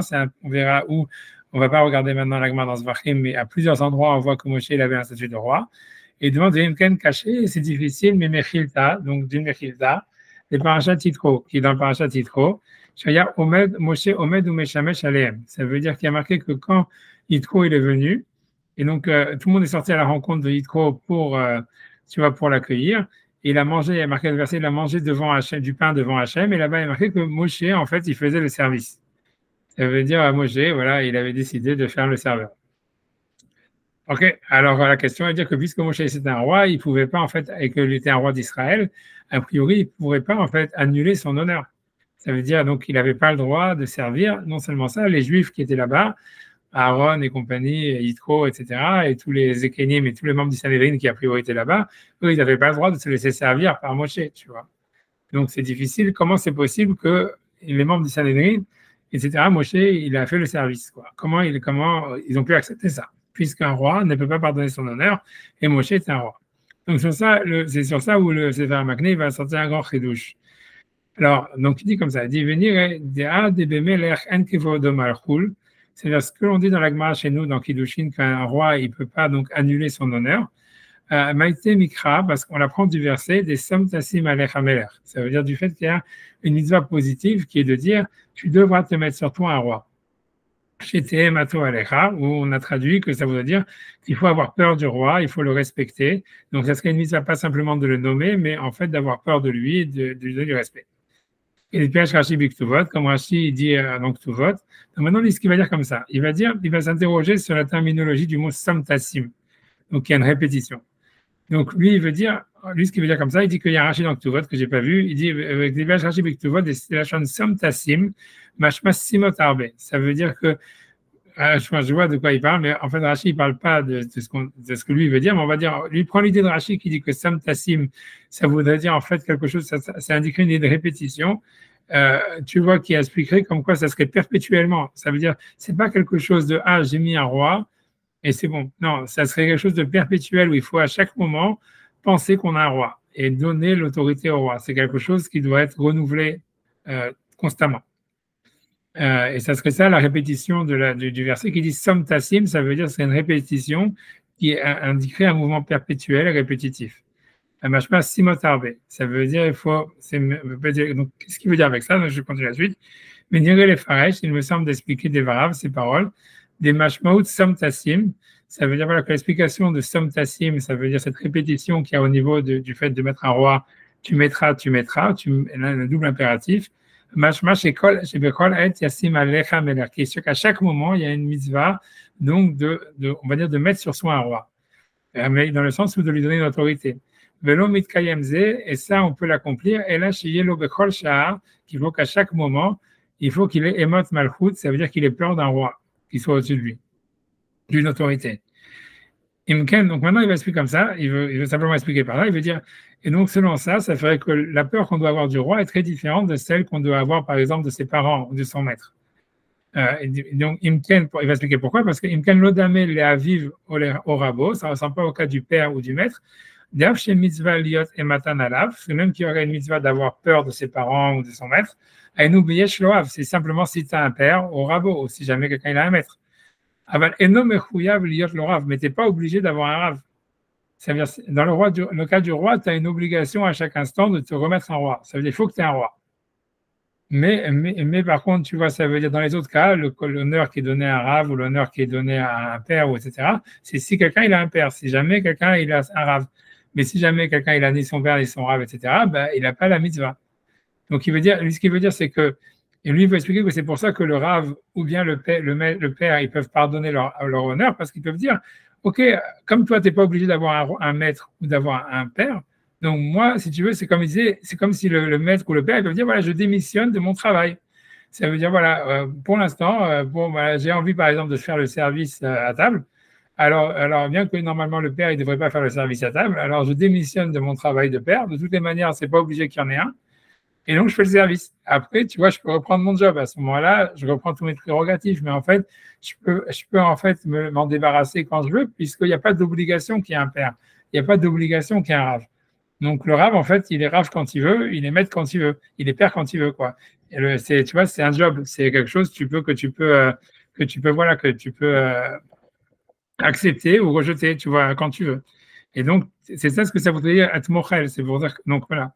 Donc voilà, il dit, c'est-à-dire que quand le père il décide d'annuler son honneur, de faire le service ou quoi que ce soit, ou quand le maître ou n'importe qui il décide d'annuler son honneur, il peut, puisque c'est comme s'il n'y avait pas de rave, il n'y a plus de père, il n'y a pas de maître, il n'y a pas de père, c'est pas grave. Il n'y a pas de mitzvah d'avoir toujours un père ou d'avoir un rave. Donc c'est comme si le maître n'était pas là. Ce qui n'est pas le cas du roi. Chez Mekouyav, le Kabel à la Meler, que puisque le roi, normalement, il y a une mitzvah spécifique d'avoir toujours un roi, puisque c'est une mitzvah perpétuelle qui est indiquée par le Som Tassim, tu mettras. Nimsa, que chez Mohel al-Kevodo. Donc, il se trouve que quand le roi, en fait, il annule son honneur en disant, c'est comme s'il disait, je démissionne. Areboto Sham, à ce moment-là, et non Mekaya mitzvah Simat Meler. Ça veut dire, on ne peut pas accomplir la mitzvah de tu mettras un roi. Donc, en fait, c'est comme si le roi, il ne peut pas démissionner. Parce qu'on est obligé, le peuple d'Israël, il est obligé à chaque fois de le remettre au pouvoir. Tu vois, donc en fait, il ne pourrait pas annuler son honneur parce que ça voudrait dire démissionner même pour un moment. Ça veut dire je prends un break je prends des vacances. Non, un roi, il n'est jamais en vacances. Il ne veut pas être en vacances, tu vois. Et donc, il est constamment, tu vois, ça veut dire, puisque la mitzvah, elle est perpétuellement sur les Juifs de le mettre comme roi. Donc, il ne peut pas annuler son honneur. Il ne peut pas dire, OK, aujourd'hui, bon, ça va, je suis en vacances, tu vois, personne ne me connaît, je suis incognito. Non, tu vois, il ne peut pas, puisqu'il y a une mitzvah d'avoir un roi toujours sur le trône. Mais c'est pour ça qu'il ne peut pas en fait pardonner son honneur. Donc maintenant, il va expliquer surtout la dernière ligne qui est importante. Il dit, mais la Metourat, c'est selon ça on peut répondre, Mère de Moshe, comment est-ce que Moshe, lui en fait, il a pu faire le service dans le désert à Yitro et à tout le Sanhedrin et compagnie? Pourquoi? Puisque la mitzvah, cette mitzvah perpétuelle qui serait en fait de nommer un roi, elle n'existait pas. Elle est que quand on rentre en Israël, c'est-à-dire que, puisque dans le verset il y a marqué quand tu rentreras en Israël et tu hériteras, etc., à ce moment-là, tu devras perpétuellement avoir un roi. Cette mitzvah, en fait, elle existe que après l'héritage et le partage d'Israël, par exemple, mais elle n'existait pas dans le désert. Et donc, c'est pour ça que Moshe, si tu veux, il pouvait, si tu veux, prendre des vacances de son job. Ça veut dire qu'il pouvait être Moshe quand il voulait, dire là je suis en vacances, là je peux aller à l'intérieur, je suis relax et tout ça, etc. J'ai envie de donner à Yoshua le job, tu vois, mais ça veut dire l'idée, ça veut dire que ça veut dire Moshe pouvait prendre des vacances, les rois en Israël ne pouvaient pas prendre des vacances, quoi.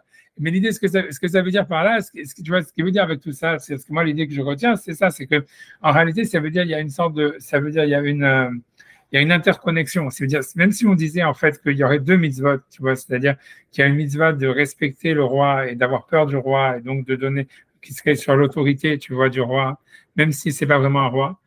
Et il y a une autre mitzvah en fait qui serait de nommer un roi. En fait, si tu veux, les deux mitzvot, elles sont liées puisque l'idéal est que si jamais en fait il n'y a pas de mitzvah de nommer un roi, en réalité, ok, quand il y a une autorité, il y en a une, mais tu n'es pas obligé d'en avoir une. Tu vois, l'idée, ça veut dire, par exemple, quand il y a les juges, par exemple, toute la période des juges qu'il y a après Yoshua, il n'y a pas de roi, il n'y a pas d'autorité. Mais, et non plus, voudrait dire, si on fait l'abstraction de la mitzvah qui est tu dois nommer un roi, alors, ok, tu vois, il n'y a pas de roi, il n'y a pas d'obligation d'honorer le roi, etc., puisqu'il n'y en a pas. Tu vois, ça, comme veut dire, comme les juifs dans le désert. Pour prendre l'exemple des juifs dans le désert, c'est plus simple. Ça veut dire, il veut dire, Moshe, il est roi, mais il y a une mitzvah de l'honorer tant qu'il est roi, mais il n'est pas obligé d'être roi tout le temps, puisqu'il n'y a pas une obligation qu'il y ait une autorité. S'il y en a une, il y en a une, il n'y en a pas, il n'y en a pas. Donc, il décide, oui, non, tu vois, ça veut dire, Moshe, en fait, si tu veux, il peut être en alternatif, soit on fait de la démocratie, soit on fait soit on fait du dictatorship. Et en fait, ce qu'on a l'impression, ce qu'il veut dire, c'est que Moshe, il alterne entre les deux. Et on voit ça, tu vois, c'est-à-dire que des fois, il demande, tu vois, la vie à Aaron, des fois non, des fois truc. Ça veut dire, tu vois, ça veut dire un courant alternatif, tu vois, et il peut le faire parce qu'en fait, ils sont dans le désert. C'est ce qui veut dire qu'il n'y aurait pas, tu vois, ça veut dire on n'est pas encore dans la situation d'être en Israël. Par contre, il veut dire qu'en Israël, ça veut dire, il veut dire qu'il y aurait, comme il y a une mitzvah, en fait, si tu veux, comment dire, d'avoir une autorité sur la tête, donc ça veut dire le roi, il peut plus, ça veut dire si tu choisis un roi, l'autorité, elle peut pas décider tu vois, de se saborder, de dire, non, ça veut dire, on donne le pouvoir à quelqu'un d'autre, ou quoi que ce soit, etc., ou même, tu vois, ça veut dire de partir.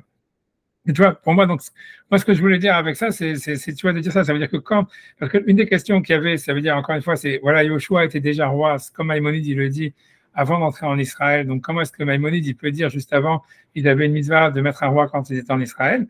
Pour moi, l'idée, c'est qu'en fait, tu vois, c'est que quand ils sont entrés en Israël, il fallait que Yoshua, il soit upgrade, tu vois, il soit, si tu veux, monte de niveau, de un roi d'extérieur d'Israël qu'il avait le statut jusqu'à maintenant, un roi d'Israël. Ça veut dire que un roi en Israël, ça veut dire que même, et donc c'est ça, tu vois, ça expliquerait peut-être, tu vois, la contradiction entre les versets, tu vois, ça voudrait dire que jusqu'à ce qu'il rentre en Israël, peut-être que Yoshua, en fait, il devait utiliser la démocratie, quoi. Ça veut dire il devait demander l'avis du Sanhédrin et tout ça. Mais une fois qu'il était en Israël, qu'ils sont traversés le Jourdain, il devenait un dictateur, peut-être, tu vois, je sais pas, tu vois, je veux pas, tu vois, peut-être ça expliquerait la contradiction, que c'était pas un sabotage, comme moi j'ai voulu dire. Parce que sinon, ça veut dire que c'était un sabotage, quoi, que c'était un complot politique contre lui, tu vois. Et tu vois, tu vois, peut-être que ça veut dire entre Hachem et Moshe qui s'étaient mis d'accord. Ouais, celui-là, on va bien le poignarder. Et après sa mort, les Juifs sont bien dans la merde, tu vois. C'est ça, si tu prends pas comme ça veut dire que c'est ça le sens, tu vois. Tu n'as pas d'autre explication. Tu vois, mais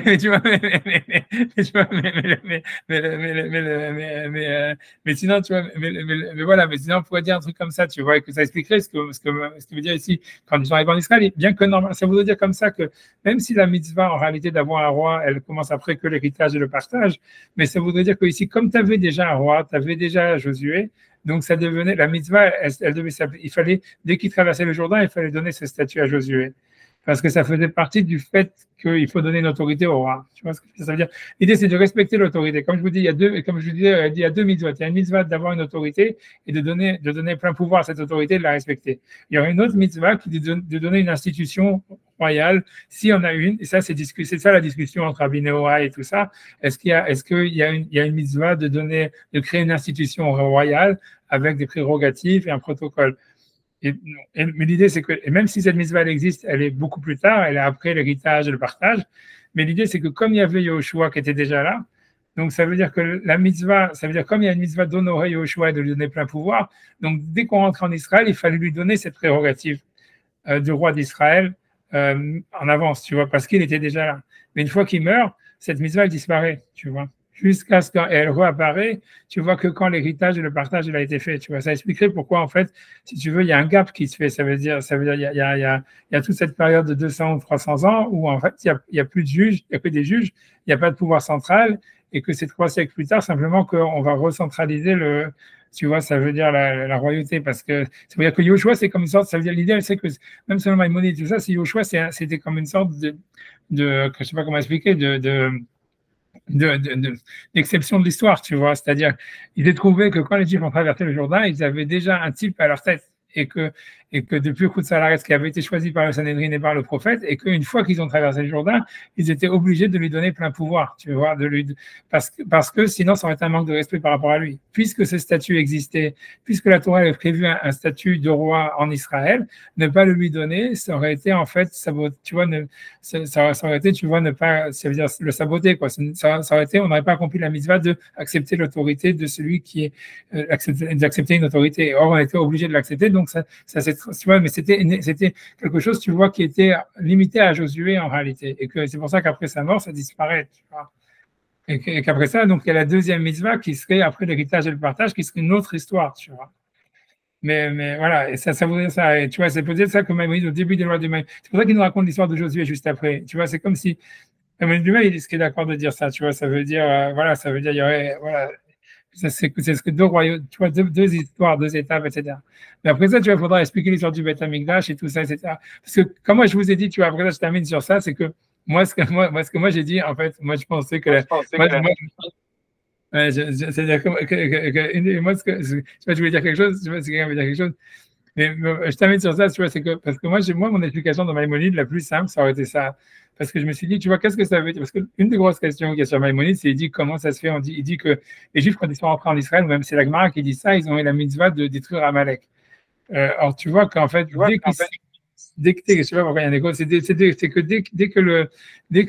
dès qu'ils ont traversé la mer Rouge, tu vois, les Juifs, ils ont été attaqués par Amalek. Et Hachem, et ensuite, donc, Moshe dit à Yoshua de se battre contre Amalek, et lui dit, écrit ça dans le livre en souvenir, que c'est une guerre contre Amalek, tu vois, de génération en génération. Donc, la mitzvah, a priori, de se battre contre Amalek, elle commence dès la traversée de la mer Rouge, tu vois. Même, tu peux dire la même question sur le Beth Amikdash, que quand ils traversent la mer Rouge, ils disent, c'est mon Dieu et je veux lui faire une maison, selon le sens littéral.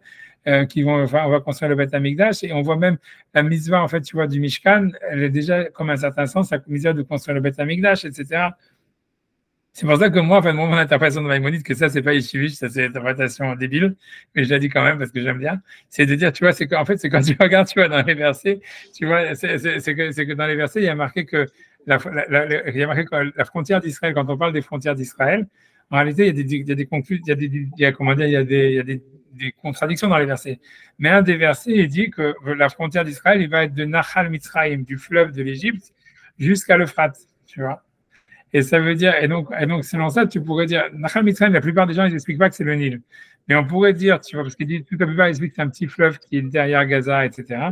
Mais il y en a qui expliquent que Nahal Mitzrayim, c'est le Nil.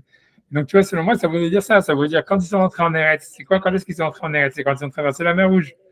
Parce que tout le désert du Sinaï, etc., en fait, ça fait partie d'Israël. Et c'est là, on dit qu'ils avaient 3 mitzvot, tu vois, ça veut dire d'avoir un roi, mais que le roi, c'était Moshe, et que, tu vois, de faire la guerre contre Amalek, et de construire le Beth Amikdash, c'est quand ils ont construit le Mishkan, tu vois.